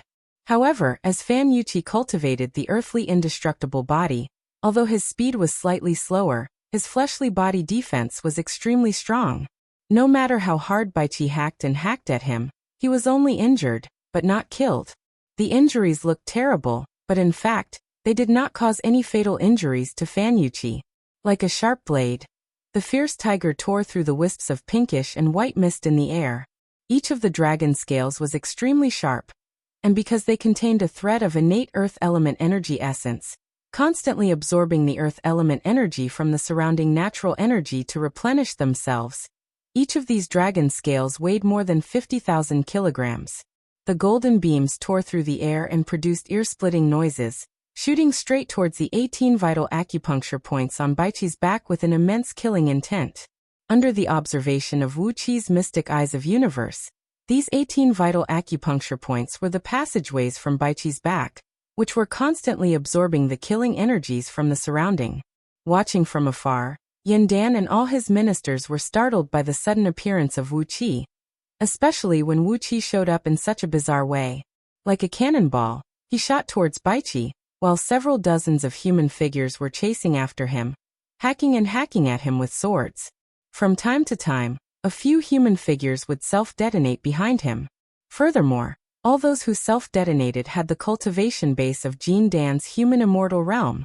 In the twinkling of an eye, the remaining dozens of men of sacrifice had once again self-detonated behind Wuqi's back. Wuqi, who had just knocked Baiqi flying away, let out a miserable howl as his body was once again thrown forward by the explosion, and the momentum was much stronger than before. While howling and howling, his body was shrouded by the bright yellow light transformed from the earth element energy, shooting straight into the ecstasy formation and slamming right into Yu Yao's body. Caught off guard, Yu Yao was thrown up into the air and flew tens of miles away, swaying and wobbling. With the cultivation base of Jin Dan, how could he do such a thing? Cried Yin Dan in shock. Who has such a deep grudge against Wuxia? In Great Yin Dynasty, who has such a deep grudge against him? How could he be willing to use the men of sacrifice with the cultivation base of Jin Dan to assassinate Wuxia? Bastard! Yu Yao bellowed furiously.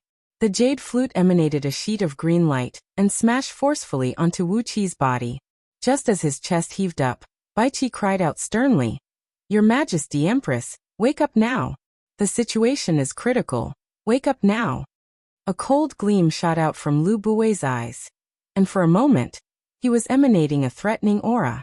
Apart from a few people, all the civil and military officials of Great Yin Dynasty bowed their heads, not daring to meet Lu Buwei's gaze. Lu Buwei grinned coldly, raised his head up proudly and said, "Killing Wuqia is a personal grudge, not an official mission. Which national law of Great Yin Dynasty says that I can't activate the assassins kept by my clan to assassinate my enemies?" Baiqi threw his head back and let out a wild roar. White mist burst out from his body like a waterfall, and his voice sounded like the roar of a dragon, causing the clouds in the sky to sway and ripple. Amidst his long and sonorous roar, the murderous aura transformed from the countless Qin soldiers killed by the machines from Mo sect transformed into a ferocious tiger with blood stains all over its body. While letting out a drawn-out roar, the tiger sprung into the hot spring wherein Zheng and Yu Yao were trapped by the formation.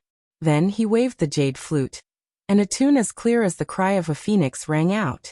A pale yellow formation suddenly emerged above Yu Yao's head, shooting out a large sheet of majestic and solemn yellow flame towards the group of fox ladies who had trapped Zheng. The many courtiers standing around Yin Dan exchanged glances, and none of them said a word. It was a fact that Wuqia had offended many people, but, among these people he had offended, none of them would be so extravagant as to use the self-explosion of a Jin Dan human immortal to kill Wuqia. Even Yu Yi, whose youngest son was killed by Wuqia, would not send so many Jin Dan cultivators to assassinate Wuqia by self-explosion. This time Wuqia did not flee. Instead he hid under the ground, watching the fight between the three ladies from a distance. Originally, Baiqi should not be so useless. But when he forcibly controlled the bone of dragoning last time, his cultivation base was severely damaged. Although he had used some spirit pills to heal and restore his cultivation base, it had only been a few months, and his current cultivation base was still far away from the peak stage nascent soul realm. His overall strength had been greatly weakened. On top of that, the earth element dragon scale shield was an innate magical item, which contained a massive amount of power. As Baiqi had placed 70% of his attention on Fan Yuqi, he was caught off guard, and his sword was knocked away by Wuqia. Yu Ji, who had changed into a bright red dress that was as red as fire, silently appeared beside Yu Yao like a ball of flame spirit. Two small fists pierced through the air with an ear-piercing sound as they smashed straight towards Yu Yao's ribs. At the same time, Wuqia threw himself into Baiqi's arms, smashing his left wrist shield forcefully onto Baiqi's chest. The Earth Element Dragon Scale Shield was crafted using innate Earth Element Energy Essence, which weighed over 2 million kilograms. Although it was refined into a magical treasure by Wuqia, to Wuqia, it was as light as a feather, as if it weighed nothing. But to the others it was as heavy as a huge mountain. Sitting in the chariot, Yu Yao's body trembled as if she had sensed something, and she abruptly rose to her feet. She glanced around in astonishment, then suddenly tightened her grip on the jade flute. A large sheet of bright light burst out from the feathers of the Luan phoenix, dispersing some of the enchanting pink scent in the surroundings. She calmed her mind and looked down, and she saw Yingzheng being entangled by a group of beautiful girls. More or less, there were white fox tails poking out from the back of these girls, wrapping around Yingzheng like a huge white cocoon. He was struck dumb for a moment, but Fan Yuqi did not. Seeing that Baiqi's body turned stiff and was caught unprepared by Wuqia, Fan Yuqi gave a muffled snort. A stream of yellow mist towered a few miles high from the top of his head, producing a loud whistle that sounded like the whistle of a huge ship. Then he thrust his halberd twice and viciously hit Baiqi's body. One of the halberd pierced through Baiqi's left rib, and the other smashed onto Baiqi's right shoulder, nearly shattering half of his body.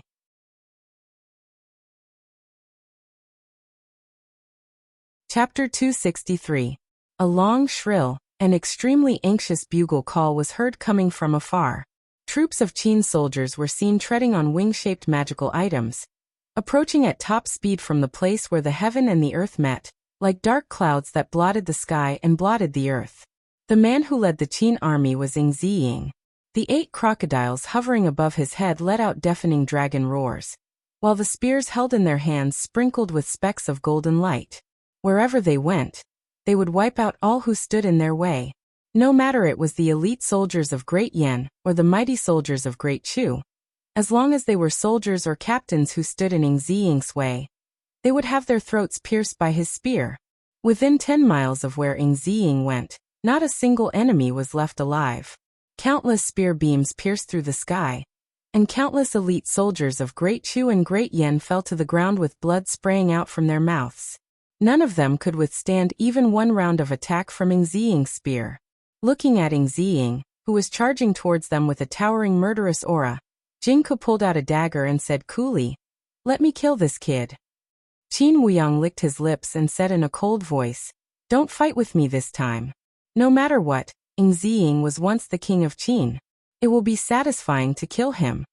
Mod said coolly, "Chief generals, don't be impulsive.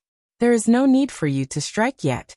As Mod's voice rang out, a few lofty mountains 1,000 miles away suddenly began to tremble. All of a sudden, the mountains crumbled and crumbled, revealing a large hole underneath the ground. Right in front of the charging Qin army, a city made entirely of iron and steel was abruptly thrust high up into the sky by a several tens of feet thick crimson pillar of flame, hovering right before the formation of Qin army, while emanating a frightening heat. This city was Mo City, and it was on the tower located right in the center of this city that Wuxia met Mod for the first time. He could not believe that such a large iron and steel city was secretly transported to this place, and was secretly placed underground for an ambush. With the help of the underground energy vein of earth fire, Mo City was supplied with sufficient energy. The crimson pillars of earth flame kept smashing into the energy core of Mo City, activating the countless talismans and restrictive spells inside and outside the city. The dazzling and blinking Mo City looked a few times bigger than its actual size, making it look like a city of heavenly deities. It stood before Ing Ziying's chariot in a rude and unreasonable manner.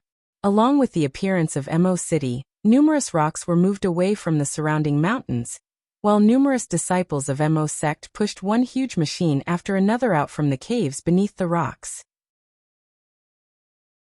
Like the cannons that Wuxia was familiar with, the weapons from Mo's sect had locked onto the Qin army. The underground earth fire energy vein kept supplying a tremendous amount of fire element energies into the armaments of Mo's sect, stimulating these armaments of various sizes and making them shine with a dazzling gleam. Streams of stern aura enveloped the countless Qin soldiers who were charging towards them, while an aura of death emanated from the bottom of their hearts, causing everyone to feel a chill running down their spine. A mountain rock suddenly cracked, and Baichi, who was covered in blood, flew out from the cliff. He shouted sternly, "Prince Ziying, retreat. These are the armaments of Mo sect. Ordinary soldiers cannot withstand even a light strike from them. Unless they are cultivators at the level of Jin Dan or above, no one can fight them head-on." Before Baichi's voice could fade away, tens of thousands of armaments of Mo sect shot out blinding beams at the same time from several thousand mountains near and far. Large sheets of light rain swept across the sky, piercing through the bodies of countless Qin soldiers, making them fall stiffly to the ground while howling miserably. Deep, muffled booms kept ringing out, while some especially heavy armaments trembled and shot out beams of several tens of feet thick. When these armaments were activated, the underground energy veins were boiling and rocking, and the mountain ridges where these armaments were located were shaking violently. The tremendous counterforce caused countless cracks to appear on the mountain ridges. A great amount of earth element energy sprayed out from the cracked mountain ridges, while the bright beams tore through the void and plunged into the tightly packed formation of Qin soldiers. The bright beams exploded, turning large groups of Qin soldiers into nothingness amidst them. No matter if they were Xiantian or Hotian cultivators, or even human immortals of early-stage Jin Dan. Under the storm-like attack of these armaments of mass destruction, which were made with the secret technique of Mo sect, they could only be beaten passively, turning into wisps of green smoke that drifted away in the air. Only human immortals of early-stage Jin Dan or above, earth immortals of nascent soul realm, and cultivators who own defensive treasures of magical treasure level could survive this devastating attack. Ying only had several thousand middle and senior captains, and several tens of thousands of practitioners who came along as reinforcements. Only then could they barely form a formation, relying on the restrictive runes unleashed by these practitioners to struggle and survive amidst the waves of destruction. In just the time it took to finish a pot of tea, countless Qin soldiers were ripped to shreds under the intense attack of these several tens of thousands of medium and large armaments. For a moment, the battlefield fell into a dead silence. The captains who were fighting each other could not help but stop their attacks. Even Yu Ji, Yu Tan and Yu Yao, who were having a great time fighting each other, stopped their attacks in a daze, staring blankly at the direction where a large number of Qin soldiers were completely destroyed. Yu Yao was shivering as she looked at the direction, murmuring under her breath. So many people, so many elites. How could it be so short? How long has it been? Suddenly, Mod took a deep breath and said with a clear voice, "Gentlemen, it is no longer the same as it was in the past, and this place is not our hometown. Forget about those methods of siege and slaughter in those years. Everything is different now. Even if you have an army of 10 million soldiers, under the attack of powerful magical items and talismans, we can easily wipe them out." Mod smiled faintly and continued in a soft voice. "Actually, now that Great Yen, Great Chu, and Da Qin are at war with each other, as long as we, the leading cultivators, can determine the winner, it is meaningless for those soldiers who are below Jin Dan realm to participate in the war. It is just a matter of losing more blood." Hiding under the ground, Wuxia could not help but keep nodding his head. He was right. It was just like how the human beings on Earth had invented the nuclear bomb, the kind that could be used without any restrictions. What was the point of ordinary soldiers fighting in such a war? It was more than enough to determine the rise and fall of a kingdom by using the powers of the upper echelons. Under such circumstances, it was meaningless for Da Qin to dispatch millions of soldiers to wage war against other kingdoms. It was nothing more than giving Mo sect more military credit, and making Qin army shed more blood. Suddenly, Mo city began to tremble violently, with countless runes blinking and blinking on its surface.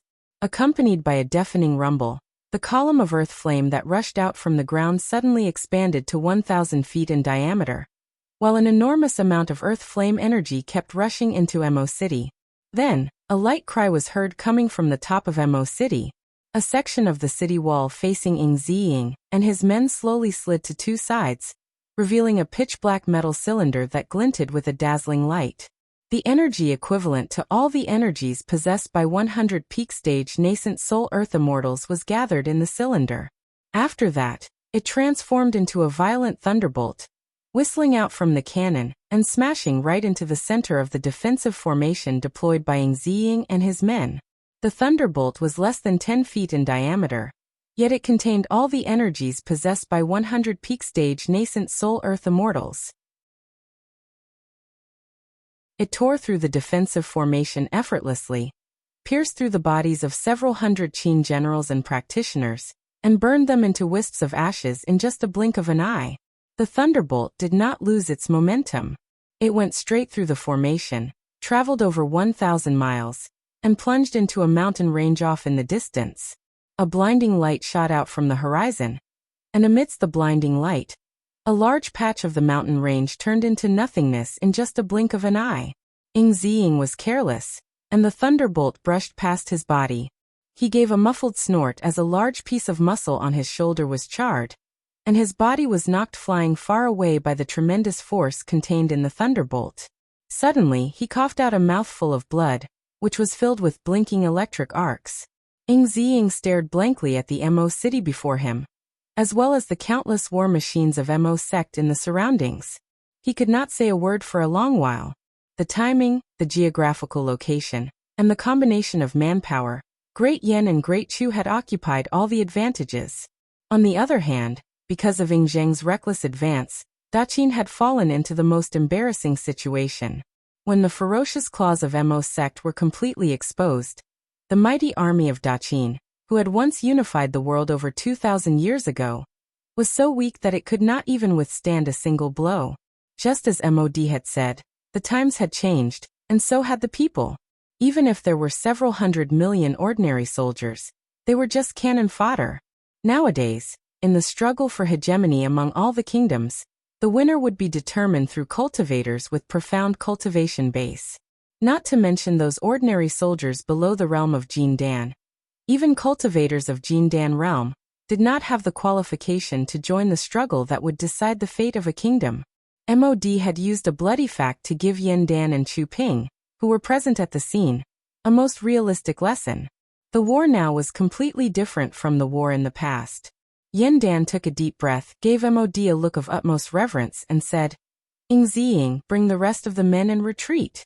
Today we will claim Ing Zheng's life. Without the Emperor of Qin, without the Imperial Seal, without the cauldron of Yu Daqin." Hiding underground, Wuxia could not help but shake his head.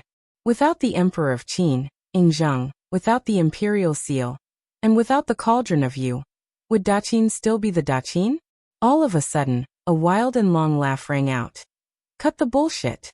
Release my father, or else I'll drag Great Yen and Great Chu down with me. Obediently send my father and all the other generals and ministers out, or else we'll all perish together." An ear-splitting clanking of iron chains rang out, as a prisoner cart wrapped in a dark cloud came flying towards them at top speed. Hiding underground, Wuxia could not help but poke half of his head out from the ground. Sure enough, it was a prisoner cart amidst the dark cloud. It measured 80 feet in both width and length, and stood about 30 feet tall, and was surrounded by a thick iron fence. There was an iron table and an iron bookshelf in the cart, and a man with disheveled hair and messy clothes, with both his wrists and ankles chained up by iron chains, was sitting behind the iron table and laughing loudly. The man's face was covered by his long hair, and through the gaps between his hair, a pair of ferocious and crazy eyes that looked like those of a mad dog could be seen. Within those eyes, which were blinking with a blinding green gleam, there was no emotion that a normal human should have, only countless crazy and negative emotions. While laughing evilly, he cried out sternly, "Yandan, Chu Ping, get the hell out here right now, you two poor wretches. Hee, are you the ones who have trapped my father? Not bad, you are much stronger than those years.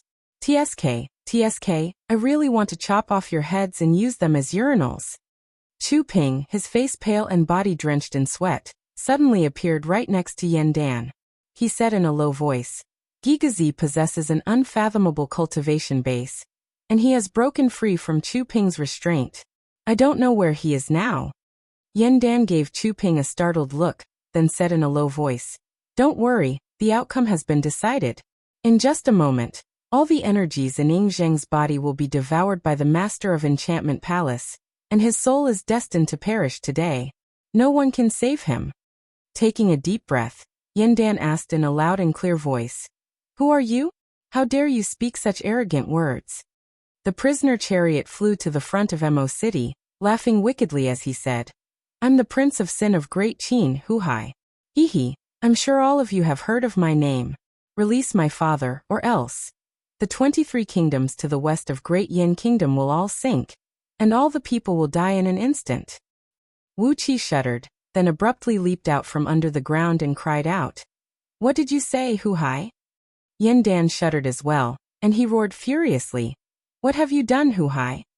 Huhai just laughed wildly and said, "Release my father, or else we will all perish together. Hee, I don't care about benevolence, righteousness, and morality. If you don't obey my will, even if I'm struck by lightning and have my bones crushed to pieces, my soul destroyed, and I'll never be able to reincarnate, I'll never be afraid. Hee, I'll count to 3, and if I don't see my father by then, all the people in the 23 kingdoms to the west of Great Yin Kingdom will be buried together with my father." Huhai raised both hands up in the air, laughed wildly and said, "Heaven fuck your birth mother. Haha 1. A dead silence fell over the place, and no one dared to say a word.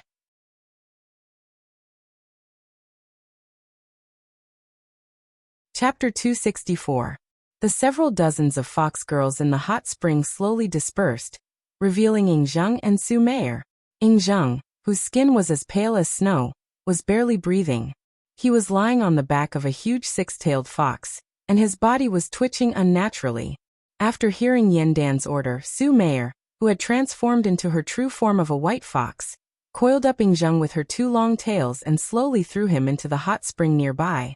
She raised her head lazily, narrowed her purple eyes into two thin lines, and gave Yandan a lazy look as she said, "Your Majesty, I'm just a little bit away from becoming a heaven immortal."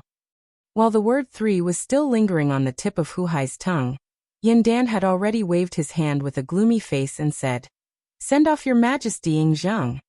All of a sudden, the surrounding mountains began to move, as a large number of soldiers from both Yan and Chu appeared. These soldiers, who were supposed to be used to deal with the reinforcements of Qin army, now had no choice but to form into a formation and watch Yingzheng and the emperor and ministers of Daqin leave this place. Su Fu moved his fingers and crushed the pill bottle, from which he took out a strange spirit pill, the size of a baby's fist, shaped like a grain seed, green in color, and emitting a delicate fragrance. Wuxia, who was watching their movements, was shocked. A spirit pill that could mimic the shape of a living creature under the heaven had gone beyond the category of an ordinary spirit pill, and should be considered as an immortal pill. Yandan nodded and said, "I'll naturally compensate Imperial Advisor for this." Everyone turned to look at Wuxia and Hu Hai. Wuqi's question was what everyone present, including the generals of Qin army, wanted to know. Even Ing Ziying was looking at Hu Hai with a strange and complicated look in his eyes. Uncle Wang, are you really confident that you can rescue?" he murmured. "Baiqi, who is the general in charge of the scouting work today?" Yingzheng cried out in a loud voice. Yingzheng's body trembled violently as he stared at Lu Buwei and roared at the top of his voice. Why you?" With an unsightly expression on their faces, Su Fu and Li Si flew down from the sky and carefully came next to Yingzheng. Su Fu took out a light golden pill bottle and glanced at Su Meier. Su Meier pondered for a brief moment, then nodded her head slowly. She coiled her long tail twice around Yingzheng's neck, controlling his life and death in her palm. Only then did she nod her head and said, "Feed him some spirit pills, but don't try to buy time." This empress almost sucked all of his cultivation. Just a little bit more time, really. He cared about the life and death of Yingzheng. And he cared about the outcome of the three kingdoms? Even if the people of the Yan kingdom died, it would have nothing to do with him. However, the Meng village in the past, the current Meng fortress, was within the range of Hu Hai's threat. Could the 23 western kingdoms of Great Yan possibly sink? How was this possible? How could this be done? Hu Hai was a madman. He was the culprit who had disrupted the politics of the Qin state and caused the death of Daqin. How could he do such a crazy thing?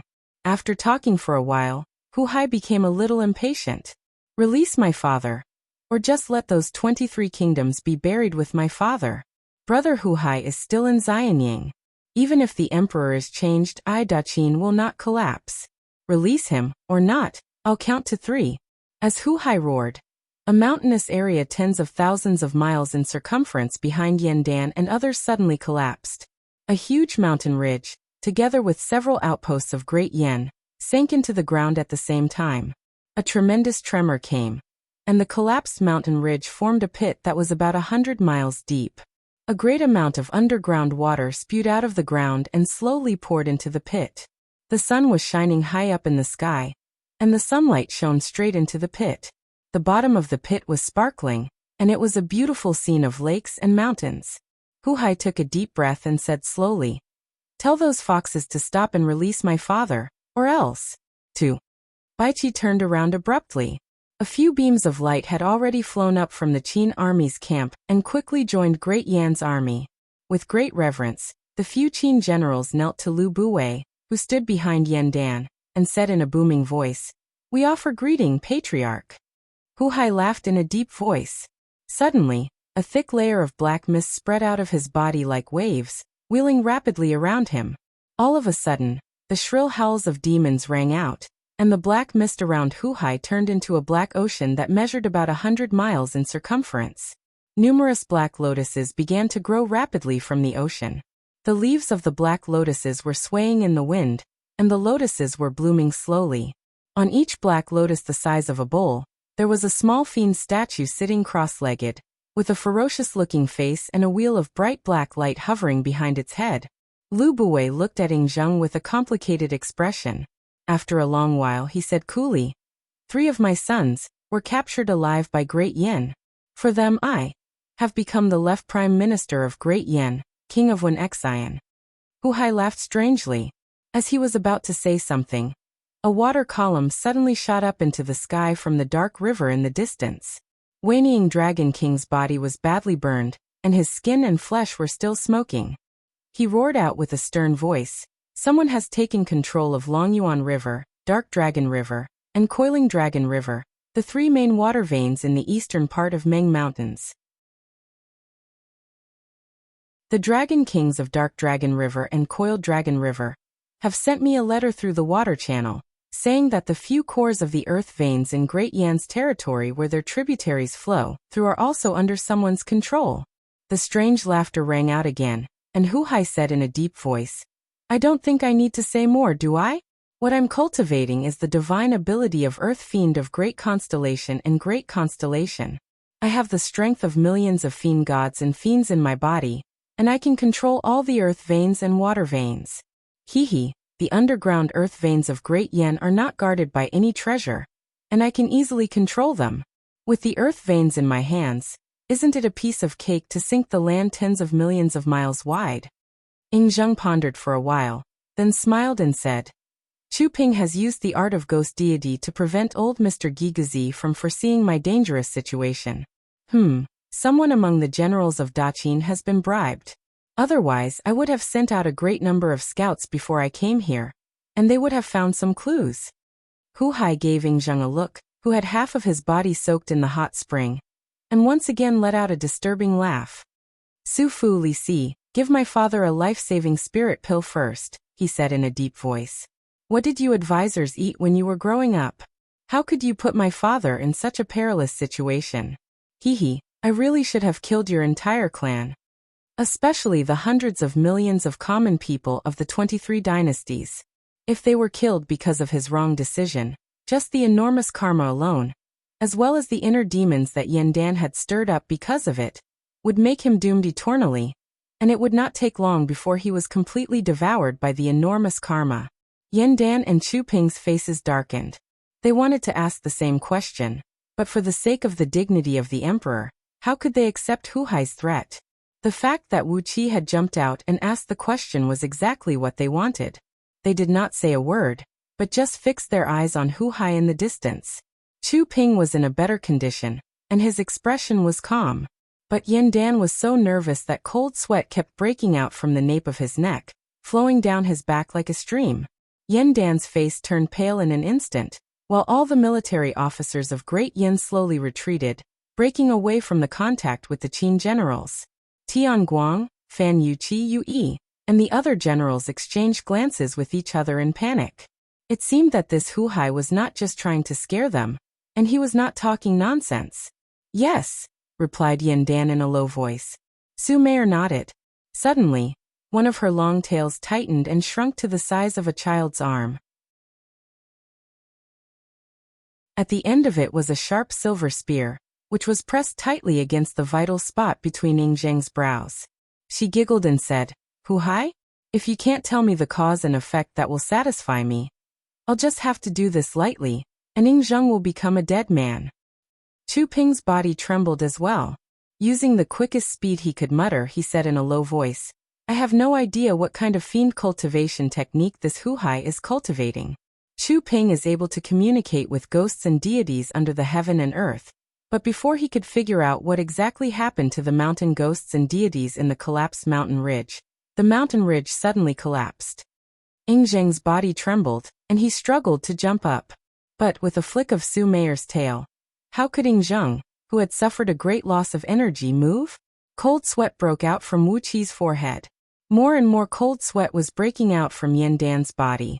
He roared out hoarsely, "Grand Imperial Advisor Su, please stop for the time being. For the time being, let go of Ing Zheng."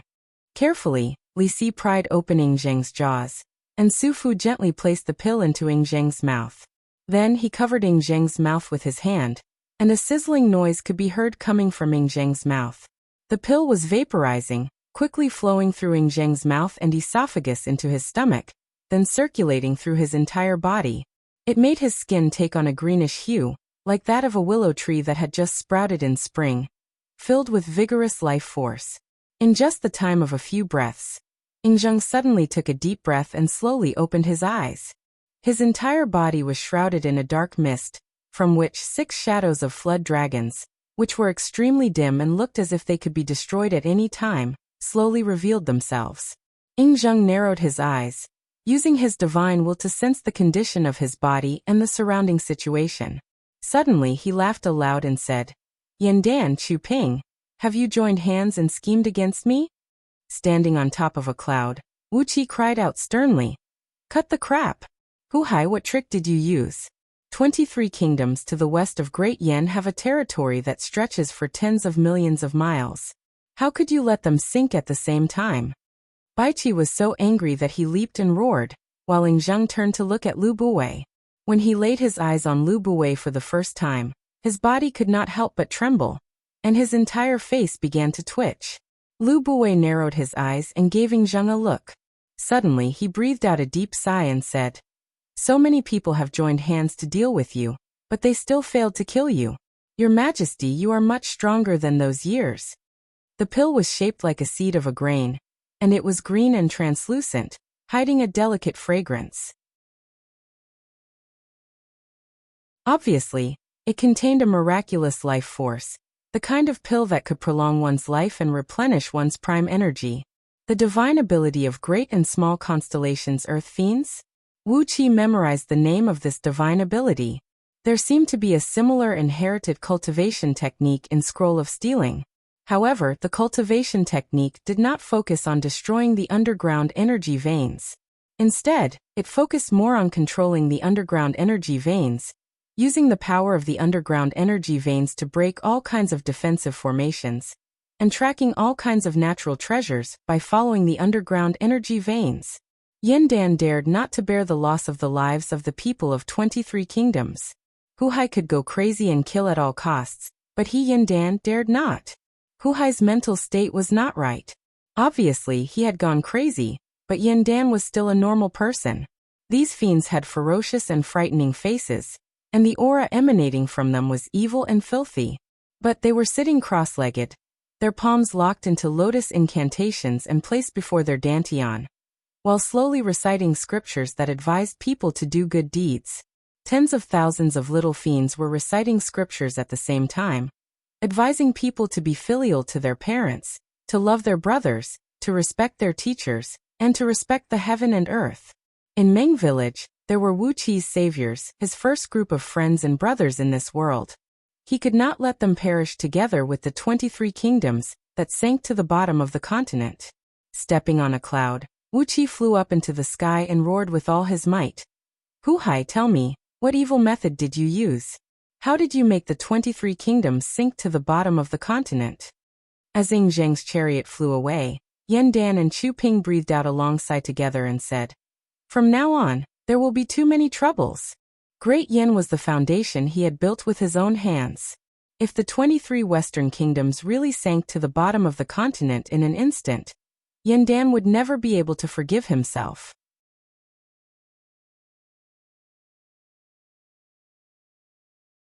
Chapter 265.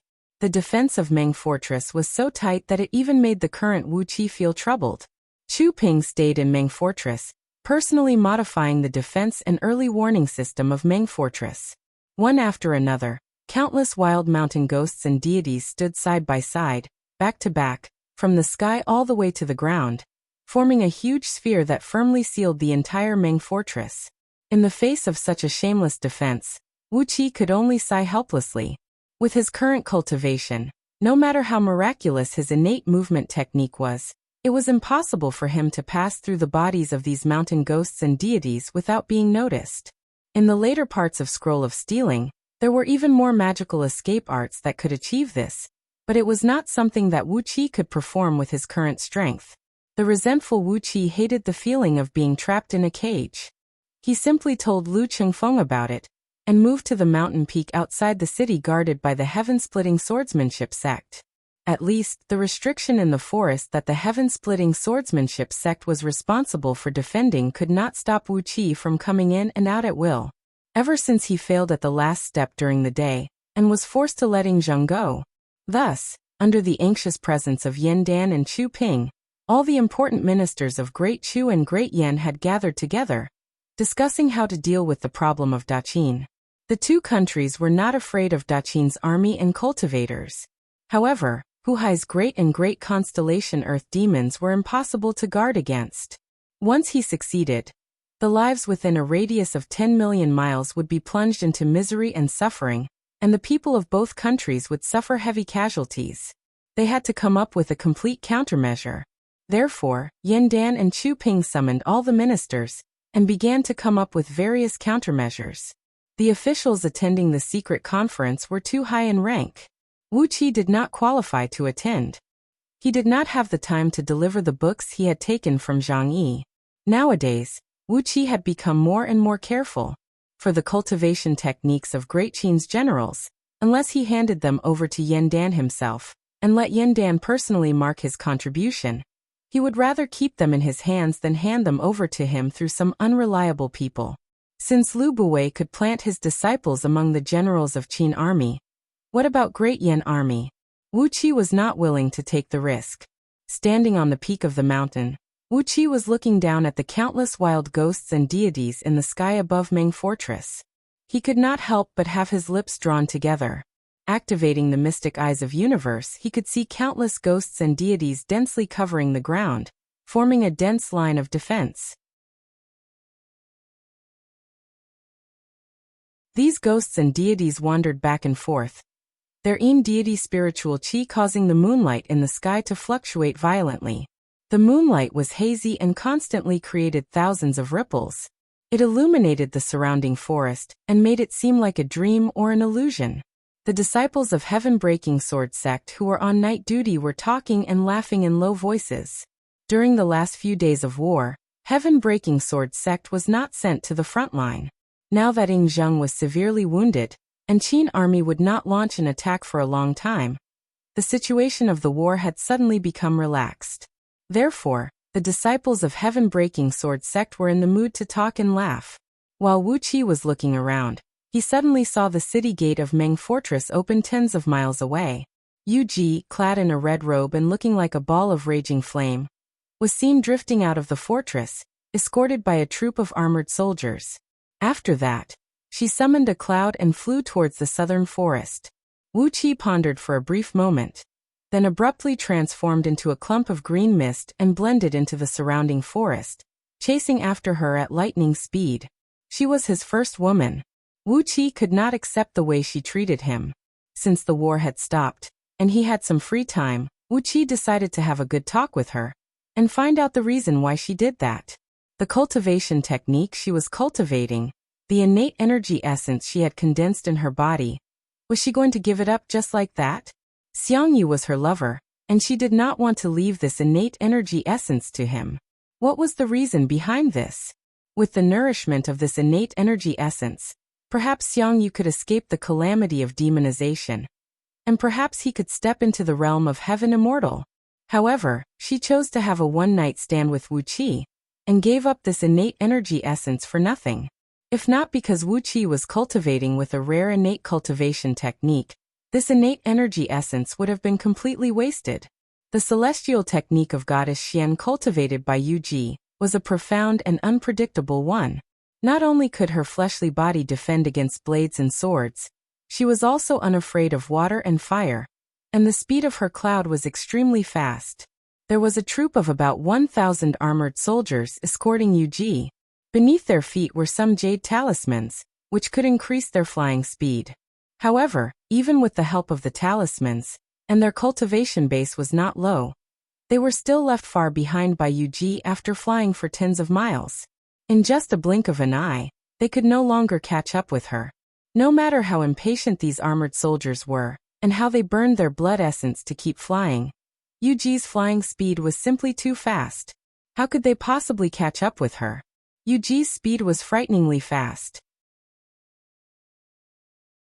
Even with Wuxi's current innate wood escape art, he was still far from being able to catch up with her. The celestial technique of goddess Xian was an extremely profound ancient divine ability. Her cultivation base was also much higher than Wuxi's, as she was an expert who had stepped into the realm of nascent divinity. Therefore, after flying for tens of miles, she had also left Wuxi far behind.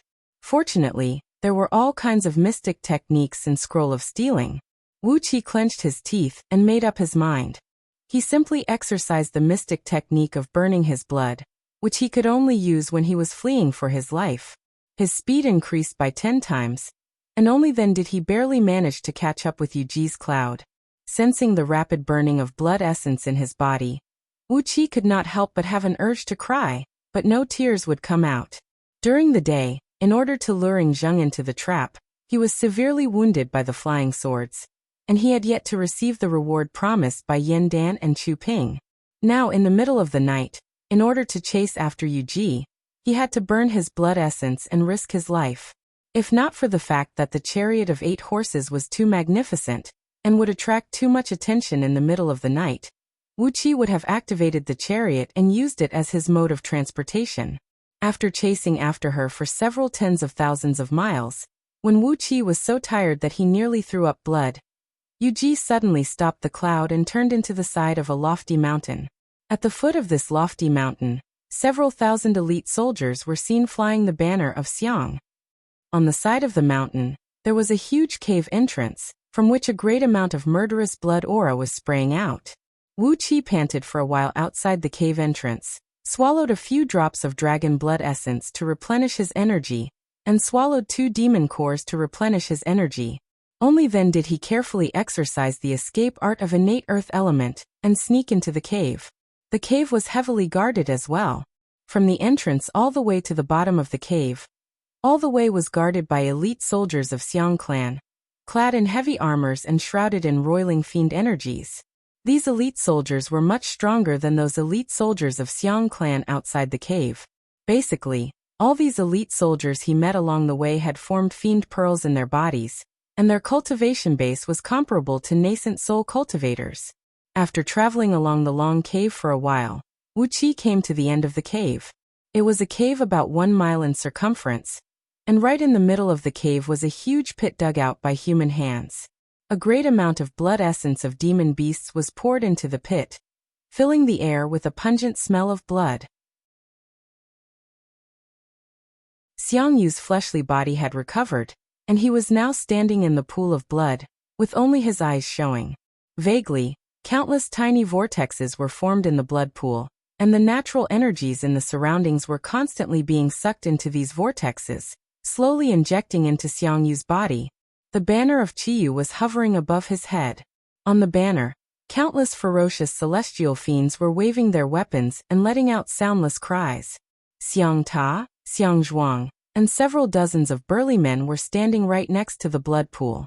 An old man, who looked to be in his 50s, had a delicate face and a graceful bearing, was sitting on a stone stool next to the blood pool, staring coldly at Yuji, who just walked into the cave. Obviously, this old man was the leader of Xiang Ta and his men.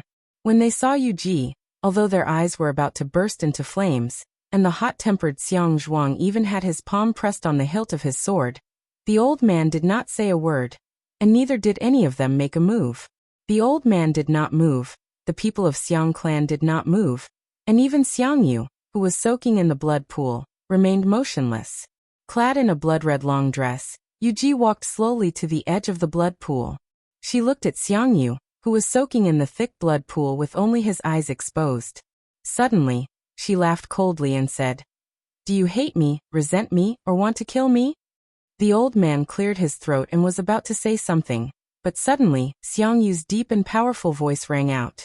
"Second father, bring them out. I want to talk to Yuji." The old man, The second father whom Xiangyu respected frowned. But before he could say anything, Xiangyu had already continued. Get out. I am not as impulsive as I used to be. After pondering for a brief moment, Fanzeng slowly rose to his feet and walked out without saying a word. Xiang Ta and Xiang Zhuang glared angrily at Yu Ji, snorted coldly a few times, and followed closely behind Fanzeng. Yu Ji gave Fanzeng and the people of Xiang clan a glance with a smile, then slowly sat down on the stone stool where Fanzeng was sitting just now. It has been a long time since we last met, she said softly. The people of Xiang clan have grown stronger. I don't even know many of them. Are they the people who came from Great Chu after hearing that you were severely wounded by someone? Xiangyu stared coldly at Yu Ji and said in a deep voice, Yes. They are all new members of the Xiang clan. They are my younger brothers and nephews. Yu Ji chuckled and said, I thought they were your children and grandchildren. After a moment of silence, Xiangyu said coolly, I have no children. I don't have any concubines or wives. Years ago, when you committed suicide at the foot of Gaixia, Xiangyu did not say another word, and neither did Yu Ji. Wu Qi, who was hiding under the ground, frowned. Over and over again, he kept telling himself that the enmity between him and Xiangyu was too deep. But he always felt that he was innocent. He was really innocent. After a full quarter of an hour, Yu Ji finally giggled. With a flip of her palm, a small bronze bottle about 1 foot tall appeared in her palm, filled with pale purple blood. The blood was emitting a strange fragrance, and there was an unimaginably huge fiend energy rolling and rocking out from it. Looking at Xiangyu in the blood pool, she said coolly, I heard that I was raped, and then I told you that I was the one who seduced that little boy Wu Qi. You were so angry and heartbroken. And then you were beaten half to death. After going through all these trials, your Qiyu Undying Fiend technique should have condensed into a fiend core, right? And your nascent divinity should have transformed into an innate fiend soul, right? And your body should have been forcibly transformed into an immortal fiend body by the Qiyu flag. Did you succeed? Yes, said Xiangyu in a low muffled voice. Yu Ji gently pointed her finger at the bottle and said softly, Then, fuse this blood essence into your body. This is the only drop of Qiyu true fiend blood in the world. After fusing with it, you will be able to truly start cultivating the Qiyu Undying Fiend technique. Xiangyu did not move at all. You purposely provoked me, causing my temperament to change so that I could fuse with my fiend nature? He asked in a deep voice. Yu Ji casually threw the bronze bottle into the blood pool. She sighed faintly and said, Maybe, maybe not. I don't know either. She gave Xiangyu a deep look, sighed and said, We haven't seen each other for over 2,000 years. Xiangyu's roar that sounded like a muffled thunder rang out from the cave. You are my woman. That little thief, I will spend the rest of my life to kill him. A great amount of blood boiled and rose up, pulling Yu Ji into the blood pool. Under the ground, Wu Qi's eyes turned cold. Soundlessly, he took out the innate gold and silver lotus.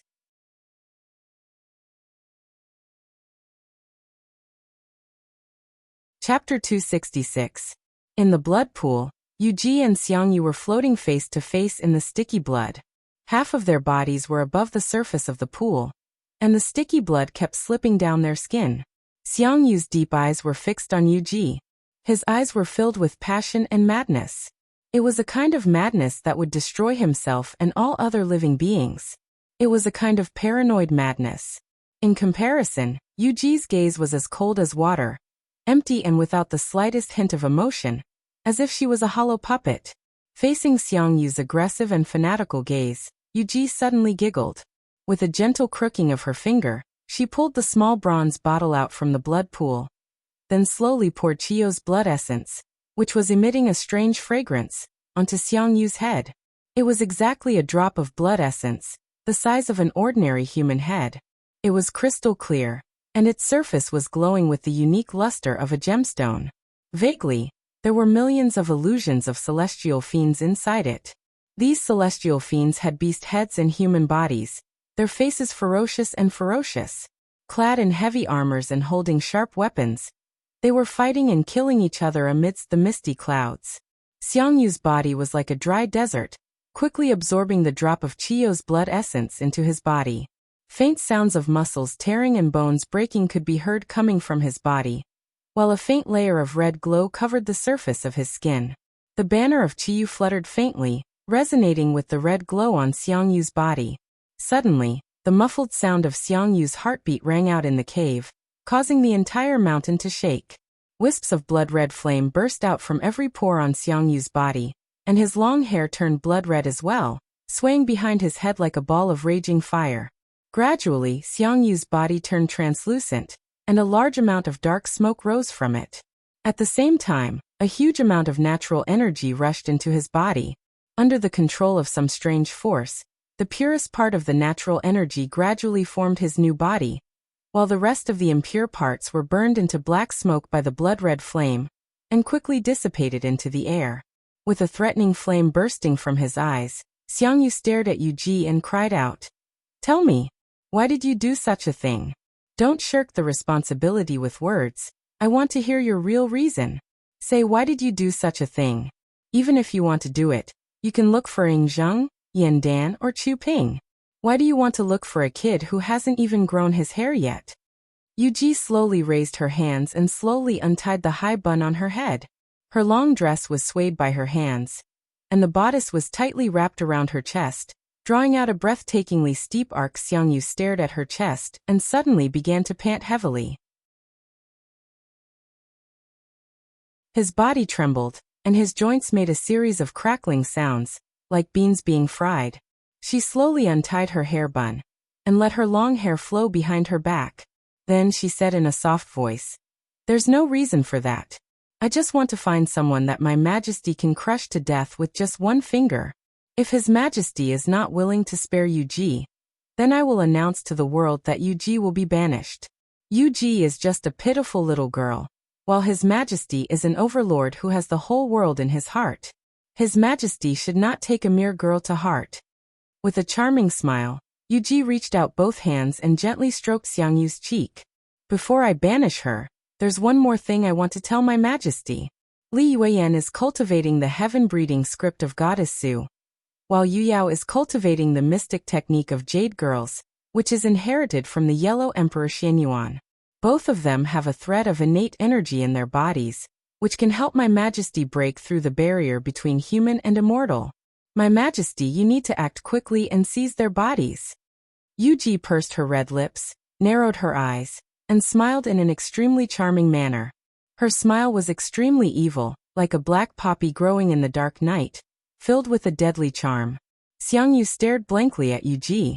Suddenly, his body trembled and said, "Yuji, why have you become like this?" "You." Vaguely, there was a dark jade gleam shooting out from Yuji's eyes, and hidden within it was a faint purple-red evil gleam. Xiangyu stared into Yuji's eyes, and for a moment, he could not control his body. He roared out in a low voice, grabbed Yuji's slender and beautiful neck, and tore off all her clothes. Roaring furiously, he leaped forward, courageously plunging into Yuji's body amidst the pool of blood.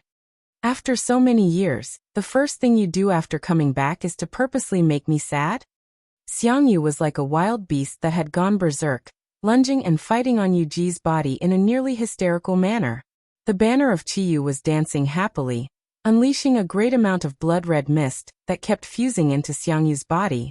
Xiangyu's body became stronger and stronger as he kept slamming and slamming, and the wild and ancient aura emanating from him was getting stronger and stronger. Xiangyu's chiseled face gradually turned cold, and the last trace of human emotion disappeared from his face. A coldness that could make one shudder was emanating from his body, making him look like a mechanical puppet. Everything was cold and merciless that originated from some kind of consciousness, and no other mixed emotions existed in him anymore. The coldness was so direct, like a peerless divine weapon hidden deep in an armory, born purely for the purpose of killing, without any unnecessary emotions. Yuji wrapped her arms around Xiangyu's neck and murmured under her breath, "This is good, this is good. A king like this will never make a mistake again, and he will never fail again. A king like this will never be defeated again. My king, let all your future enemies tremble under the sharp edge of your weapon." "Xiangyu, the hegemon king of Western Chu, is supposed to be like this. This is how it should be. There will never be a mistake. There will never be a failure. A bloody fiend slowly emerged from behind Xiangyu's back. It was taller and more muscular than the bloody fiend shadow that stood in front of Meng Fortress, standing nearly 1,000 feet tall. The fiend shadow kept absorbing the natural energies in the surroundings, transforming them into a very strong and domineering fiend aura, which was then injected into Xiangyu's body from a distance. Xiangyu's aura continued to go through a rapid transformation, becoming even colder, more merciless, and more unapproachable. Wuqi, I swear I'll kill you. He ha ha ha ha. Xiangyu clutched Yuji's neck tightly with both hands, trying his best to twitch his body while letting out a heartless laugh. The strength of his palms was so great that when his palms rubbed against Yuji's soft and beautiful neck, it actually produced a jarring sound of metal clashing, and produced a large amount of sparks. Yuji's celestial technique of goddess Xian had made her fleshly body extremely strong, and only she could withstand the current Xiangyu. Apart from the last obsession in his heart, the obsession of killing Wuqi, Xiangyu no longer had any emotions that a human should have. He had become so pure, so monotonous, and his fiend soul was filled with a pure will to fight. Even if the heaven and the earth were standing in his way, he would use his fists, his weapons, and crush the heaven and earth to pieces. Apart from fighting, there was nothing else. The bloody fiend shadow behind his back was getting clearer and clearer, and the aura emanating from it was getting stronger and stronger. The banner of Qiyu was draped over the back of the bloody fiend shadow, like a cloak on a battle armor. More and more natural energies were being absorbed into the banner of Qiyu, transformed into a very strong fiend aura, and then injected into Xiangyu's body. Underneath the ground, Wuqi used a black cloth to wrap his face layer after layer, and at last, only his 2 eyeballs were exposed. He tried his best to change his appearance, then exercised the innate wood element Jin Dan in his 7 stealing heaven meridians, unleashing a thread of Jin Dan aura, changing the strange sign of Jin Dan behind him into a lush green forest shrouded in a green mist. Then, he injected all his energies into the innate gold and silver lotus. The energies of 5 colors shone brilliantly on the petals of the lotus, and were gradually absorbed by the lotus. A wisp of purple-green divine flame of order danced and danced on the lotus throne in the middle of the lotus, giving it a very strange look. From the black dragon spirit ring, Wuqi found a demon core with a unique smell, carefully extracted a tiny bit of innate core liquid from it, and carefully dripped it onto the front of his shirt. Using the aura of the demon core, Wuqi covered up the body odor that might have been left on his body. After he was done, he just needed to tear off the front of his shirt and throw it away, and no one would be able to trace him with the smell of the innate core liquid. After doing all this, Wuqi slowly floated up from the ground. Just when Xiangyu was sprinting and lashing Yuji with all his might, Wuqi raised his hand, and the silver lotus spun and shot out at an incredible speed, enveloping both Xiangyu and Yuji within it. Layers upon layers of lotus petals shot out like millions upon millions of blades, thrusting towards both of them at an incredible speed. The blades spun and shone blindingly, as 360 grand white spatial breaching pearls of innate energies soundlessly pierced through the void, vibrating at a very high frequency as they shot towards all the vital parts of Xiangyu's body. Right at this critical moment, Xiangyu suddenly stopped all his movements. After that, his body tensed up as he wrapped his arms around Yuji's body, shielding her behind his back. Countless lotus petals spun and cut his body at an incredible speed, causing a large amount of blood to splash out. In just a blink of an eye, Xiangyu's body was riddled with countless wounds. The incredibly sharp silver lotus was not something that his current undying fiend body could withstand. Meanwhile, the 360 grand white spatial breaching pearls of innate energies pierced into his body, bringing up a large amount of blood and opening up countless holes of different sizes on his skin. Xiangyu roared furiously with extreme pain. Suddenly he cried out with a stern voice. "Who are you, scoundrel? How dare you sneak attack me? Kill!" Then, he let out a furious roar, followed by a strong killing intent that seemed to have taken a corporeal form. The thread of nascent divinity formed by Wuqi with the help of the heavenly thunder trembled, and was nearly shattered into pieces by Xiangyu's loud roar. His 3 spiritual and 7 physical souls were like little saplings in a hurricane, swaying left and right, and nearly ripped to shreds by the roar. Facing this pure killing intent, the 7 holy deities and demons formed by Wuxia were like a flock of frightened lambs facing a pack of wolves. None of them dared to step forward to resist, and instead, they all retreated to the deepest part of Wuxia's spiritual ocean. Greatly shocked, Wuxia casually pulled out 3 magical crossbows made by Qin army, pointed them at Xiangyu and Yuji, and pulled the trigger. But with a blink of an eye, Yuji stood in front of Xiangyu and shielded him. All the arrows landed on Yuji's fair and tender body, creating countless sparks, but not even a single mark was left on her body. Yuji waved her hands lightly, and the grand white spatial breaching pearls of innate energy hit her arms. Sparks flew everywhere, but none of them could penetrate her body. With the celestial technique of Goddess Xian, unless there was an innate spiritual treasure or a weapon that did not belong to the metal element, it was impossible to damage Yuji's body.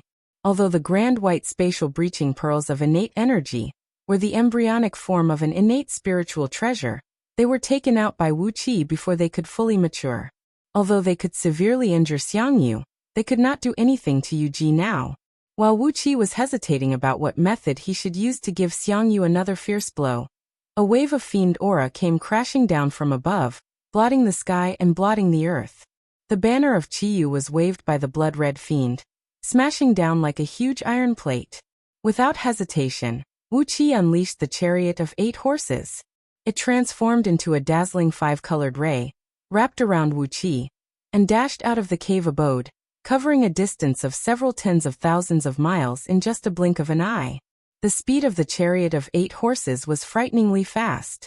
Before Yuji and Xiangyu could see what the 5-colored ray looked like, Wuxia had already disappeared without a trace. On a lone peak several tens of thousands of miles away, Wuxia suddenly stopped the chariot of 8 horses and revealed himself. With Yuji's help, Xiangyu is no different from a tiger with a pair of wings. Frowning, Wuxia sighed and said, "His woman tried to seduce me, but he swore to kill me. Now both of them are working together. Who did I offend?"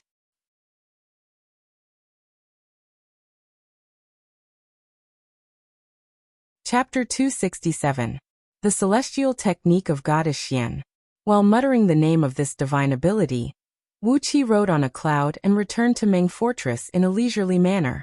When he arrived at Meng Fortress, the sky was already bright, and the sun was shining brightly on the ground. All the mountain ghosts and Yin deities controlled by Chu Ping had hidden themselves deep underground, and finally, the sky above Meng Fortress was covered with a blue sky and white clouds.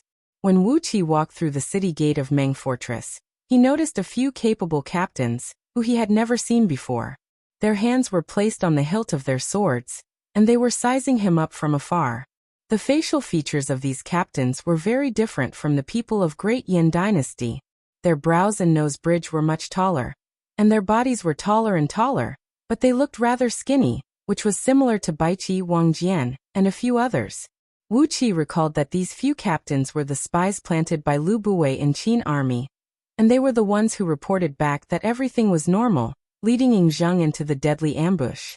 These captains all had the cultivation base of nascent soul realm, and because of Lu Buwei, it was obvious that they could not be friends with him. Wuxia smiled sheepishly, cupped his fist and bowed to them from afar. The few captains grinned coldly, gave Wuxia a deep look, then spun and spoke to a few old men who stood next to them, each clad in a long robe and a tall crown. Wuqia's pupils constricted to the size of a needle tip. He could clearly recognize these few old men. The one leading them was the ancestral master of Heavenly Spirit sect, Lord Heavenly Spirit, an earth immortal of peak stage nascent soul realm, who had the most profound cultivation base in the Tao of Talisman in Great Yin Dynasty. Wuxia was truly impressed by Lu Buwei's capability in certain aspects. It seemed that he had just arrived at Meng Fortress for a few days, yet he had already formed a relationship with Lord Heavenly Spirit. Now that 2 of Wuqia's most direct and deadly enemies had colluded with each other, Wuxia would definitely not have an easy time in the future. Compared to Lu Buwei's influence and Lord Heavenly Spirit's strength, Wuxia was still too weak in all aspects. Frowning, Wuqi shook his head and headed straight for the mayor's mansion. All of a sudden, a few tall and burly generals suddenly rushed over from an alleyway diagonally. Intentionally or unintentionally, one of them raised his elbow horizontally, thrusting it forcefully towards Wuqi's right ribs. The general's elbow slashed through the air, creating loud popping noises. Wuqi's heart skipped a beat. His feet slipped, and he suddenly flew several hundred feet forward. That elbow almost brushed past his ribs. With a muffled sound, the wind from the elbow pierced through the air and smashed the wall to the left of Wuqi's body into pieces. Smoke and dust filled the air. While the few burly generals laughed and laughed as if nothing had happened, they gave Wuqi a glance, did not say a word, and simply spun and left along the main street. Wuqi was taken aback. Suddenly, he recalled the threat Yui gave him during the palace banquet in the Grand Hall that day. As a soldier, he did not care about right or wrong, but only cared about life and death. He could not help but wail in his mind. Old man Yui, even if you want to cooperate with Yin Dan and put on a show, can you please not make it so real? Sending a great Yin general to kill someone in the middle of the street. If he did something like this too many times, it would leave a shadow in Wuqi's heart. As the general was cultivating with the earthly indestructible body from indestructible sect, he had at least the cultivation base of peak stage Jin Dan realm. His skin and muscles were extremely tough. Even if it was an ordinary nascent soul cultivator, his body would suffer some damage when he smashed it with such a powerful blow, let alone Wuqi, who was merely at the early stage of Jin Dan realm. If an ordinary human immortal at the early stage of Jin Dan realm was hit by such an elbow strike, he would definitely end up with a severe injury that would never be able to stand up again. In a distance, the few Qin generals who had defected to Wuqi, together with Lord Heavenly Spirit and a few other cultivators, watched the scene of Wuqi being attacked and killed in the middle of the street with great surprise. They exchanged a glance with each other in surprise. Wuqi gave them an indignant look, spun and walked out of Meng Fortress. He could no longer stay in Meng Fortress. Instead, it was safer to stay in those mountains guarded by heaven-breaking sword sect. Not long after he turned around and took a few steps, a group of imperial eunuchs rushed out from the main entrance of City Lord Mansion. The leader of the group was none other than Yin Dan's trusted aide, the Prime Minister, the chief commander of Great Yin Dynasty's imperial army, Mai. Upon seeing Wuqi, Mai cried out hastily, "Duke of Tianyin, where have you been? Quick, quick, His Majesty is looking for you. Somebody, bring Duke of Tianyin in and see His Majesty. I still have to go somewhere else to deliver the imperial decree. You bunch of rascals, why don't you hurry up?" A few imperial eunuchs clad in red clothes rushed over and surrounded Wuqi, bowing and nodding as they asked him to hurry into the City Lord Mansion and see Yin Dan. Wuqi was taken aback. He gave Mai a look and made sure that it was impossible for Mai to be involved in the scheme against him. Only then did he feel reassured and followed the few imperial eunuchs into the City Lord Mansion. After passing through a few winding corridors, they finally came to the great hall in the backyard, which was used to discuss official business. Wuqi saw Yin Dan and Chu Ping sitting high up in the middle of the great hall, while many civil and military officials from Great Yin and Great Chu were standing on their left and right sides, according to their positions.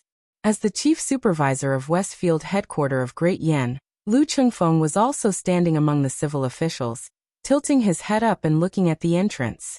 After nodding his head slightly at Lu Chengfeng, indicating that he did not make any mistake, Wuqi strode into the great hall, bowing to Yin Dan and Chu Ping respectively. Chu Ping nodded his head indifferently. A duke of Great Yin Dynasty, a man who was like a fish bait, was not worth the attention of the Emperor of Great Chu. Casually, he pulled out a black puppet from under his sleeve, smiled and handed it over to an imperial eunuch standing next to him. "Oh, this is Duke of Tianyin Wuqi. Although we failed to kill Zheng this time, but Duke of Tianyin has taken the risk of going deep into the enemy's territory to lure the enemy. According to our previous agreement, this ancient celestial fiend statue belongs to Duke of Tianyin." Clad in a green robe, the imperial eunuch carefully held up the puppet and handed it over to Wuqi. Carefully, Wuqi took over the puppet. This was the precious treasure that Chu Ping promised to give to Wuqi. The puppet was extremely heavy, weighing at least 500 kilograms. If not for Wuxi's solid foundation, and the fact that he had cultivated the dragon transformation script, which gave him a good tempering of his fleshly body, it would be a little strenuous for him to hold this puppet in his hand. The puppet had a very strange shape, a celestial fiend with the head of an ox and the body of a human. It was clad in a heavy armor, holding a large double-edged axe in its hand, and emanating an immense cold air from its body. Chu Ping smiled and said, "By refining it with blood essence, you can fuse a thread of your soul into it, forming an incarnation. If one's cultivation base is sufficient, the strongest version of this celestial fiend statue can be a heaven immortal with the same cultivation base as the real one." This celestial fiend statue is something that Chu Ping found by accident in an ancient cave abode. It is just a small toy, so I'll give it to Duke of Tianyin to protect himself. Apparently, not only Chu Ping, even the other ministers and generals of Great Chu did not take this celestial fiend statue seriously. Firstly, it was possible that Great Chu had quite a number of celestial fiend statues like this. Secondly, Great Chu had countless powerful ghosts and deities, and a mere celestial fiend statue that looked like a clone was not worth their attention at all. Although this treasure was a good treasure, it required a part of one's soul to control it, which would unknowingly weaken the soul power of the real body. For cultivators below the realm of heaven immortal, they would only complain that their cultivation base was not strong enough, fearing that their nascent divinity and soul were not stable enough. So, why would they split their soul to refine an external object like this? To have a myriad of clones and incarnations, this was a trick that only a true heaven immortal would be interested in playing. It was indeed a precious treasure, but it was a precious treasure that was of little value. If Wuxia possessed the cultivation base of nascent divinity realm, this celestial fiend statue could immediately transform into a nascent divinity clone, which would increase his overall strength by more than one-fold. However, if an early-stage Jindan cultivator was asked to refine this celestial fiend statue, even if he had several dozens of celestial fiend statues, or several dozens of Jindan cultivators, what would be the use? An earth immortal of nascent soul realm could still kill him with just one palm strike. Furthermore, in order to refine this celestial fiend statue, the blood essence and soul consumed would be more than enough to delay the progress of a Jindan cultivator's cultivation base by a few times. However, Wuxia did not see it the same way.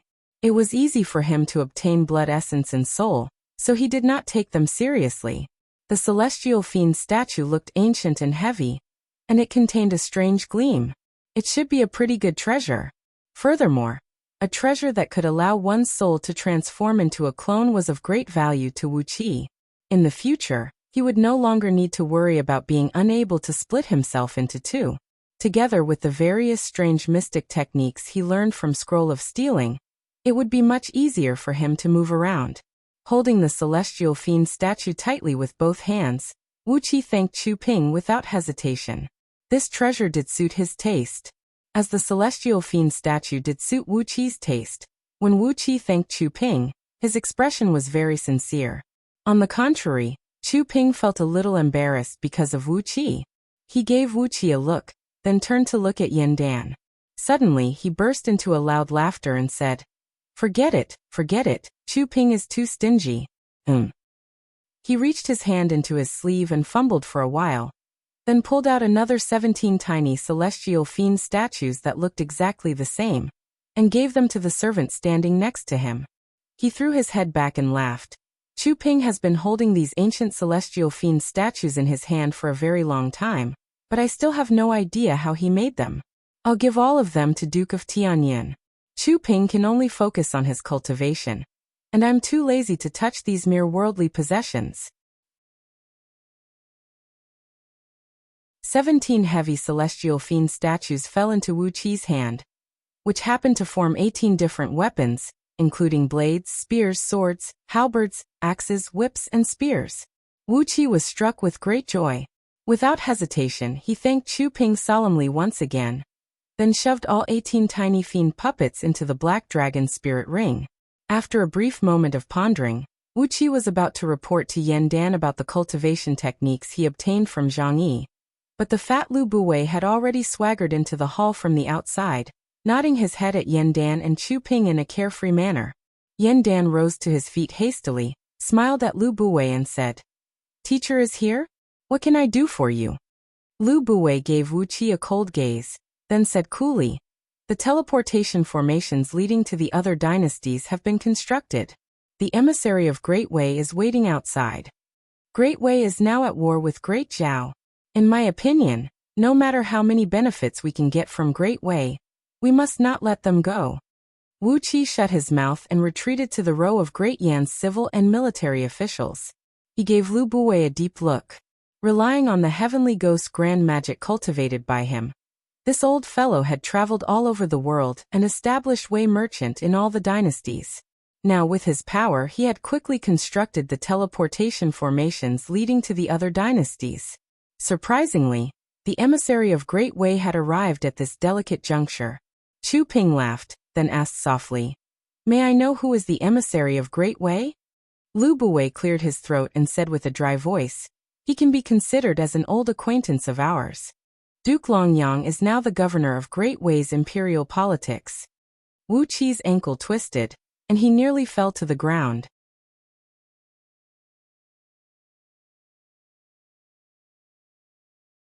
Chapter 268. A series of light footsteps rang out. As Wu Qi blended into the crowd and peered curiously at the door, a faintly discernible aroma wafted into the room. As a clump of clouds suddenly emerged in front of the door, a young man, standing about 7 feet tall, clad in a set of lotus-white robe that looked like a long robe or a palace skirt, and draped over his shoulders with a large coat woven from long green feathers, walked slowly into the room. Wu Qi could not find any words to describe his appearance. He was a young man who stood about 7 feet tall, clad in a set of lotus-white robe that looked like a palace skirt or a long robe. Wu Qi could not tell if it was a long robe or a palace skirt. The man was like a gentle jade sculpture. Every move he made was fair and gentle, in accordance with the laws and logos. Even his hair and the pink rouge between his eyebrows were so natural that there was not the slightest bit of disharmony or glaring to the eye. He walked slowly into the hall, bowed slightly to Yan Dan and Chu Ping, and said, "Longyang offers greetings, your majesties." He turned his eyes to Yan Dan, smiled and said, "It has been a long time. Your Highness, the Crown Prince, is now your majesty." Clang. A few palace maids standing behind Yan Dan accidentally broke the jade plates, bowls, and other utensils they were holding in their hands. Immediately, these palace maids, whose faces turned pale with fright, were dragged to the back of the hall by a few imperial eunuchs, who had a strange look in their eyes. Almost at the same time, all the civil and military officials in the hall swallowed a mouthful of saliva at the same time. Apart from Wu Qi and a few others who could maintain a clear mind, when the rest of them saw Duke of Longyang, they all experienced a hair-raising transformation. This Duke of Longyang was clad in an attire that looked like that of a man or a woman, yet neither was. Nevertheless, with his visage, his stature, and his demeanor, one could easily regard him as a peerlessly handsome man, or a peerlessly enchanting woman. In short, if one thought he was a man, he would be a handsome man like Panin and Songyu. If one thought he was a woman, he would be a beautiful woman who was even more alluring than Yu Ji and Yu Tan. Lao Ai, who was mingled in the crowd of Great Yan's civil and military officials, had his eyes fixed on Duke of Longyang. Suddenly, a sound of silk ripping was heard coming from his lower garment. Lao Ai gave a muffled snort, hastily bent down and coughed a few times. Without any excuse, he spun and transformed into a gust of wind and sped away. On the side of Great Chu, a few military officials who were brimming with energy and blood also bent down awkwardly. Of course of panic, they did not dare to look at Duke of Longyang again. They knew Duke of Longyang was a man, but a man who looked more feminine than of a woman, was a demon who was even scarier than Lao of Yang. Lao Ai, they knew that he was of a man. Of him of a. But Lord Longyang was able to make men with unstable minds gradually fall in love with him. Gradually of love. Into their hearts. Of Qian. Of Lu, Lu Qing of and. Of Lu. Like he had he. With of. Cautiously, he transmitted his voice to Wuxia. Why does this Duke of Longyang look like this?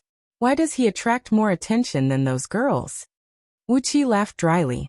He dared not to look at Duke of Longyang for too long. This was indeed a man who was more evildoer than Lao Ai, with a more lethal force. Although Wuqi's spiritual ocean was guarded by the 7 holy deities and devils, when he laid eyes on Duke of Longyang for the first time, his mind was slightly shaken. With great effort, he managed to stabilize his soul with the power of divine flame of order, and maintain a trace of clarity in his divine will. This was a peerless demon who could kill both men and women, a demon who was even more evildoer than Lao Ai. He looked as gentle as jade, as if he did not pose any threat. However, Wuqi's instinct told him that this was a pearl condensed from arsenic, 10,000 times more poisonous than any poison under the heaven. Yan cleared his throat, breaking the weird atmosphere in the grand hall. He laughed dryly and said, Duke of Longyang, you must have worked hard to come here from afar. Have a seat, have a seat. I need to prepare a seat for all my ministers and dukes. It is not right to stand like this, not right at all. Looking at those civil and military officials, who were bending down in a sorry state and dared not to straighten their backs, Yan felt that it was better for everyone to sit on their knees. The eunuchs and servants quickly brought over many tables, and placed them properly. One after another, everyone took their seats and sat on their knees on the soft seats. When everyone was seated, only then did Duke of Longyang, in a graceful and charming manner that would make all the beauties in the world jealous, slowly picked up a cup of tea served to him by 2 palace maids, whose faces were blushing. Gently, he pouted his red lips and took a sip of the fragrant tea, which was specially provided by Great Yan Dynasty. After taking a sip, Duke of Longyang put down the cup, smiled and said, Good tea, fragrant, a rare good tea. Then he swung his hands and dragged the long sleeves of his robe to his side. He tilted his head up, smiled at Yan and said, It is not hard at all. Prime Minister Liu had constructed a teleportation formation, and it only took me a few steps to come here from Great Wei's Imperial Palace. How is it hard at all? Once again, Duke of Longyang's flirtatious gesture made all the people in the grand hall fall into a trance. This time, even Wuqia nearly failed to resist Duke of Longyang's gesture. He pinched his own thigh and used the severe pain to wake himself up. Meanwhile, Lu Qingfeng, who stood right next to him, took out a small awl, stabbed it into his thigh and gave it a hard stir. Only then did he manage to keep his mind clear. On the other hand, over 70% of the civilian and military officials in the Grand Hall had their eyes fixed on Duke of Longyang, greedily looking as if they wished they could swallow him with a single gulp of water. Fortunately, he was an emissary from Great Wei Dynasty. If it were an ordinary man, perhaps he would have long been abducted back to some mansion.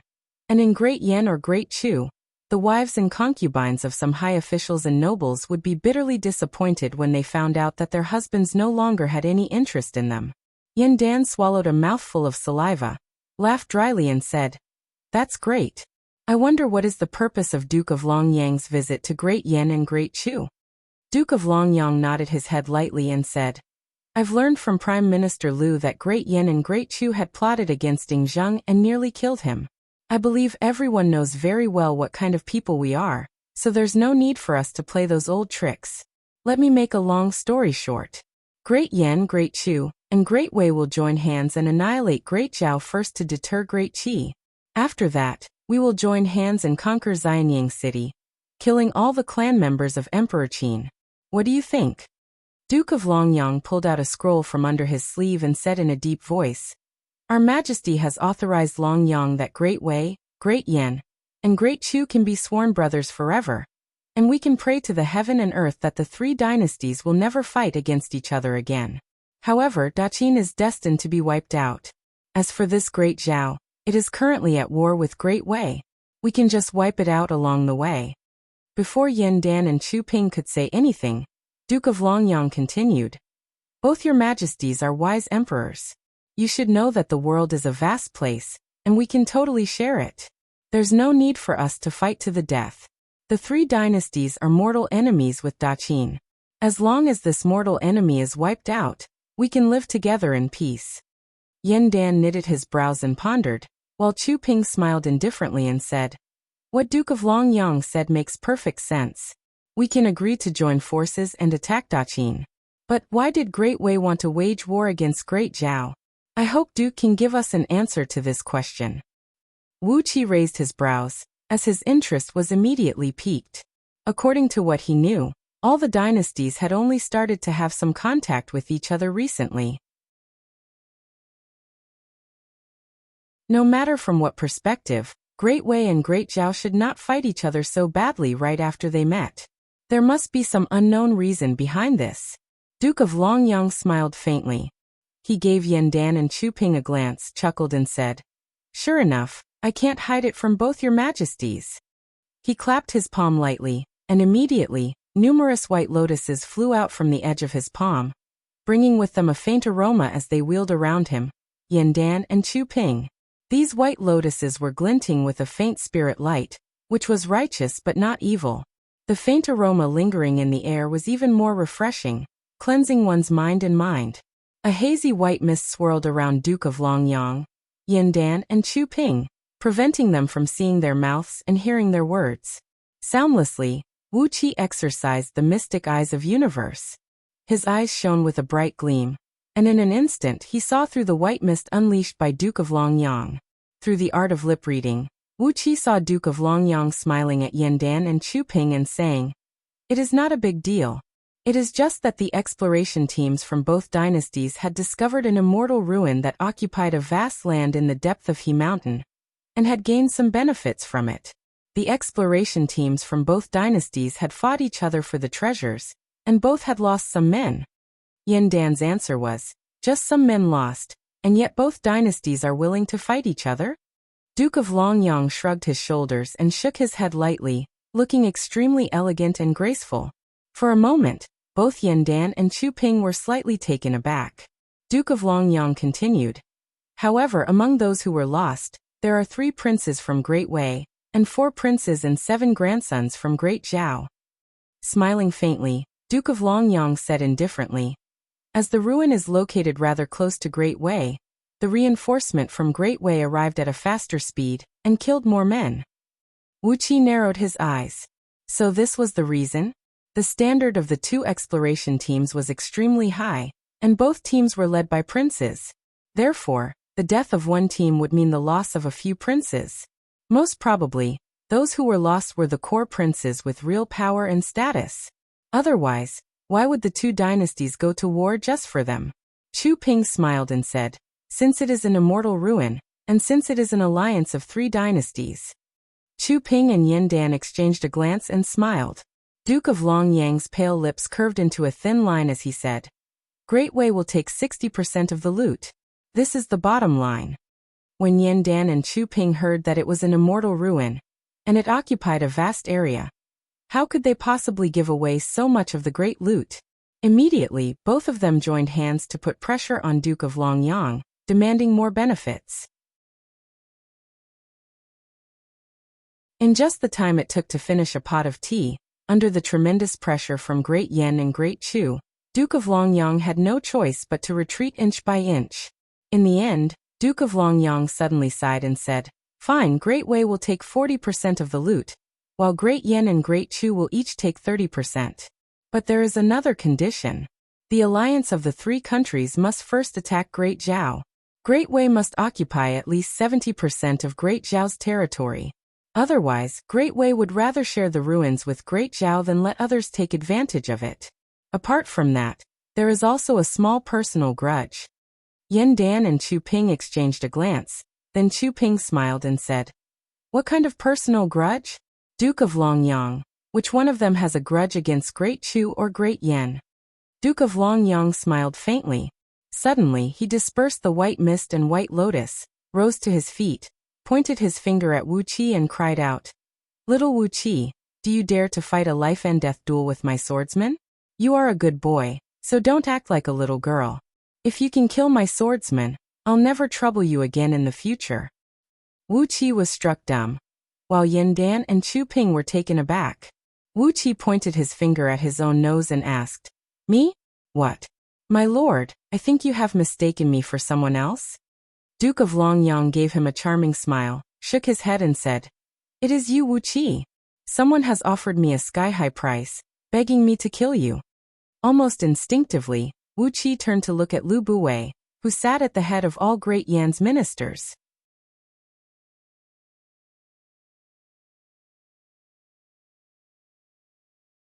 Chapter 269. The entire hall fell into a dead silence. No one could have predicted that Duke of Longyang, as the emissary of Great Wei, would actually bring up such an additional clause when he was discussing the conditions of the alliance with Yan Dan and Chu Ping. Did he have a personal grudge against Wuqi? Everyone knew that was just an excuse.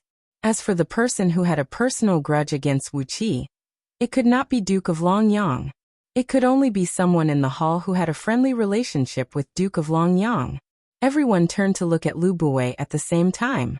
With a calm expression on his face, Lu Buwei held a teacup in his hand, slowly swaying his head and tasting the tea. He did not look unnatural or uneasy at all. Yan Dan's expression immediately turned extremely unsightly. He looked at Lu Buwei, then turned to look at Wuqi, and did not say a word for a long while. Wuqi breathed out a long sigh in his mind. Lu Buwei, Heavenly Spirit Sect, together with Yu Yi and Qin Wuyang, who were both half real and half fake. There was no way he could stay in Ji City any longer. In fact, he could not even stay beside Lu Chengfeng, or else, Lu Chengfeng would be implicated by him. Even though Lu Chengfeng now had some foundation in Great Yan Dynasty's imperial court, compared to Lu Buwei, Heavenly Spirit Sect, Yu Yi and Qin Wuyang. Even if Yu Yi and Qin Wuyang were just putting on a show, when they joined forces, they would still bring disaster to Lu Chengfeng. He rose to his feet and gave Duke of Longyang a sidelong glance. Suddenly, Wuqi felt a sense of disgust in his heart. All of you are old men who are over 2,000 to 3,000 years old. Why are you bothering with a nobody like me? A flame of anger surged up from his heart. With a cold voice, Wuqi said, You are an old demon who is over several thousand years old. Yet you still dress like a popular girl in a brothel. Could it be that you are addicted to selling your buttocks? Crack. The teacup in Lu Buwei's hand shattered into pieces, and all the tea in it evaporated into steam.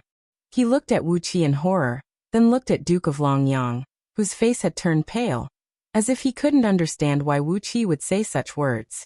Those words were so vicious that they completely destroyed Lu Buwei's understanding of politics and etiquette. They completely subverted Lu Buwei's worldview and outlook on life. How could such a vile and ignorant person appear in a place where the upper echelons of the three countries were gathered? How could there be such vicious, senseless, and even vulgar words? Even if Lord Longyang was indeed like what Wuqi had said, but these words could not be said in such a way. To be able to spend a night with Lord Longyang was such an elegant and wonderful thing. Why did it become so different in Wuqi's mouth? With a gloomy face, Wuqi no longer looked at Duke of Longyang, who had turned pale, and walked straight up to Yan Dan and bowed. Your Majesty, I Wuqi have a request.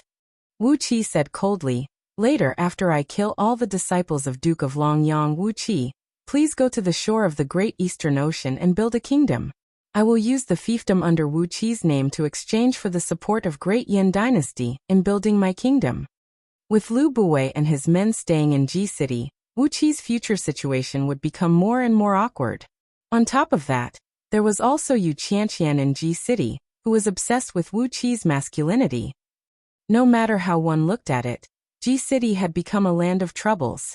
Instead of being constantly attacked there, it would be better for him to take the initiative and leave the land of Great Yan Dynasty. He would go to another place and build a foundation that belonged to Wuqi alone. To the west there was the Yuanyang Kingdom, Meng Fortress and Little Meng City. In the future, if Wuqi could build a new vassal kingdom in the east, together with Yi Zishuan's Purple Leaf City, and the power of heaven-breaking sword sect behind Yi Zishuan. With the combined strength of these few parties, Wuqi would have the power to protect himself. In Ji City, if one wanted to raise a private army, he would have to borrow the name of the #1 martial club under the heaven. But in his own land, it was natural to raise as many private soldiers as he wanted. As long as Wuqi could afford it, he would have the money to raise a private army.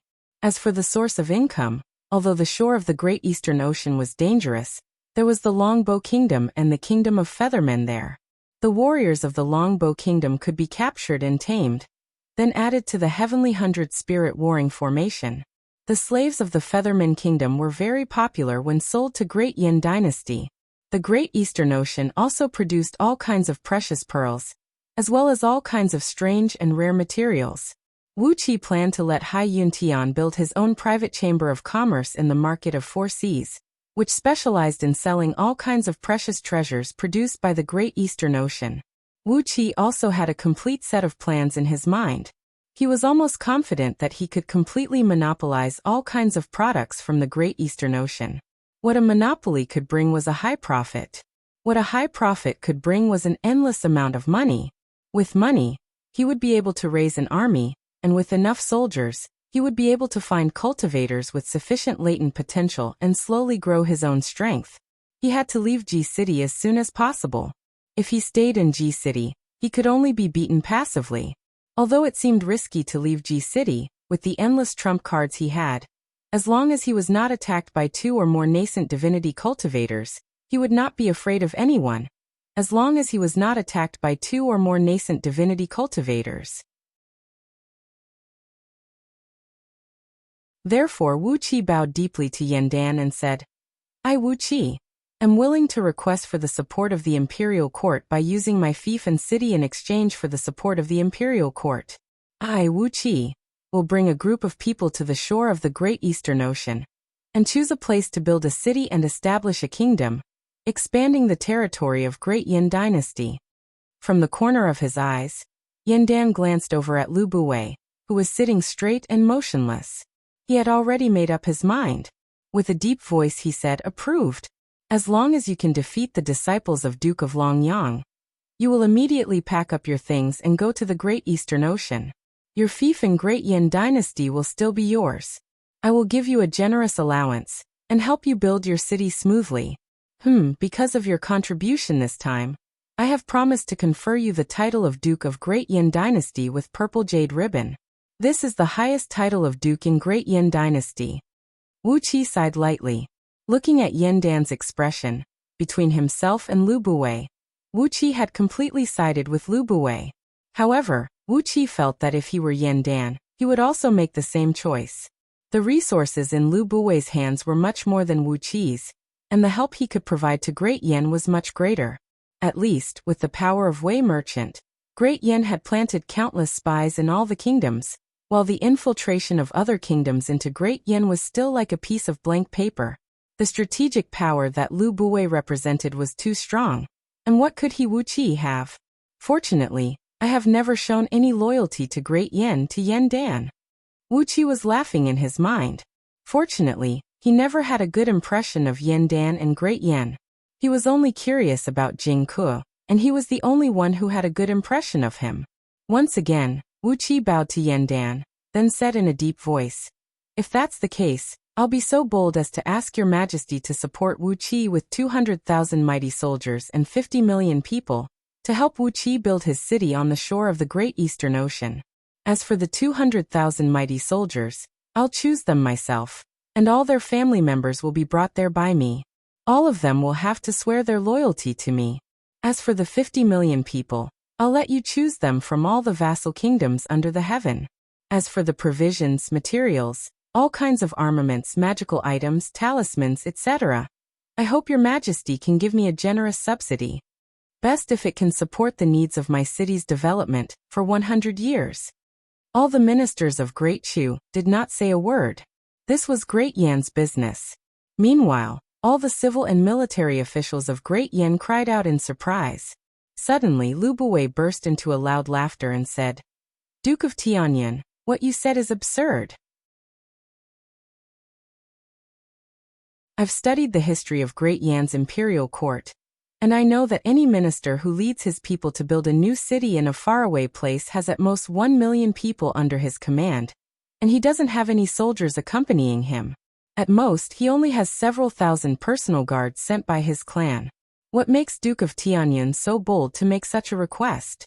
Slamming the table in front of him, Lu Buwei cried out in a deep voice, Just because of a single word from Duke of Tianyin, 50 million innocent people have abandoned their homes and gone to the shore of the Great Eastern Ocean, a desolate and dangerous place to struggle for survival. Duke of Tianyin, do you know that the heaven has the virtue of cherishing every living thing? Don't you think your reckless action is going against the heaven's law and human relations? Duke of Tianyin, you have made 50 million innocent people risk their lives and follow Duke of Tianyin to build a new city. Duke of Tianyin, you have a very cruel heart. Wuxia gave Lu Buwei a cold glance and said, "These 50 million people are just the first batch of people. In the future, I will ask your majesty to provide more assistance to Wuxia. Perhaps, Wuxia is going to transfer over 100 million people from other vassal kingdoms and make them belong to Wuxia's newly built city." Wuxia's words shocked everyone in the hall. It was not rare for Great Yen to build a new city and open up a new territory. Many exiled sons of noble clans would bring their own people and guards to open up their own base of operations.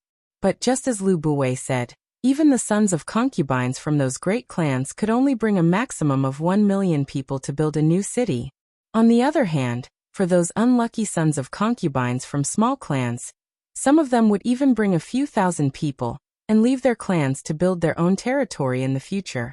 But here, Wuxia had asked for 50 million people for the first batch of people, and also asked Great Yen to dispatch 200,000 mighty soldiers to follow his orders. This was simply an exorbitant demand, treating Yen Dan as a sucker. 50 million people and 200,000 mighty soldiers, and this was just the first batch of manpower. How many more reinforcements would he need in the future? There were also all kinds of supplies, such as provisions, money, and many other things. The cost of 100 years of development was an astronomical figure. Great Yen dynasty could afford this amount of manpower and resources, but why would they give it to Wuxia? Under the watchful eyes of all the people, Wuxia fished out one scripture after another from Zhang Yi's storage ring, each glinting with blinding runes. There was a total of over 400 different scriptures, piled up before Wuxia by Qiqi. With a deep voice, Wuxia said, "I was lucky. Wanying Dragon King had severely wounded Zhang Yi, an important minister of Daqin. From him, I snatched this storage ring, which contains the cultivation techniques practiced by many of Daqin's captains and mighty clans." Almost at the same time, Yen Dan and Chu Ping leaped to their feet, while Duke of Longyang's face turned pale, giving Lu Buwei a resentful look. "Sure enough," Wuxia said. "With these scriptures, I think they can make His Majesty agree to my request. With them, even if we can't completely restrain the divine abilities and mystic techniques practiced by many of Daqin's mighty generals, we can at least learn them beforehand. Perhaps." With a wave of his hand, Yen Dan kept all the scriptures into his sleeve. With a deep voice he cried out, "Approved! Wuxia is opening the Great Eastern Ocean, and whoever dares to stop him, I will not let them off easily. No matter what my dear Wuxia needs, you can just look for Imperial Grandmaster Yu Xian." Wuxia laughed. Looking for Imperial Grandmaster Yu Xian to handle this? This was tantamount to opening a big hole in the national treasury of Great Yen Dynasty. With a pleasant smile on his face, Wuxia rose to his feet and looked at Duke of Longyang with a cold face. "Miss Emissary, where are your swordsmen?" Once again, everyone's face fell. You're tuning in to the Li Mei's Wuxia Whispers YouTube channel. We're so grateful for your support, and don't forget to subscribe to join us on this incredible journey through captivating stories. Your generosity through donations truly makes a world of difference, as it's the primary source of revenue that allows me to expand and enhance this channel for you. Thank you from the bottom of my heart for being a part of this adventure.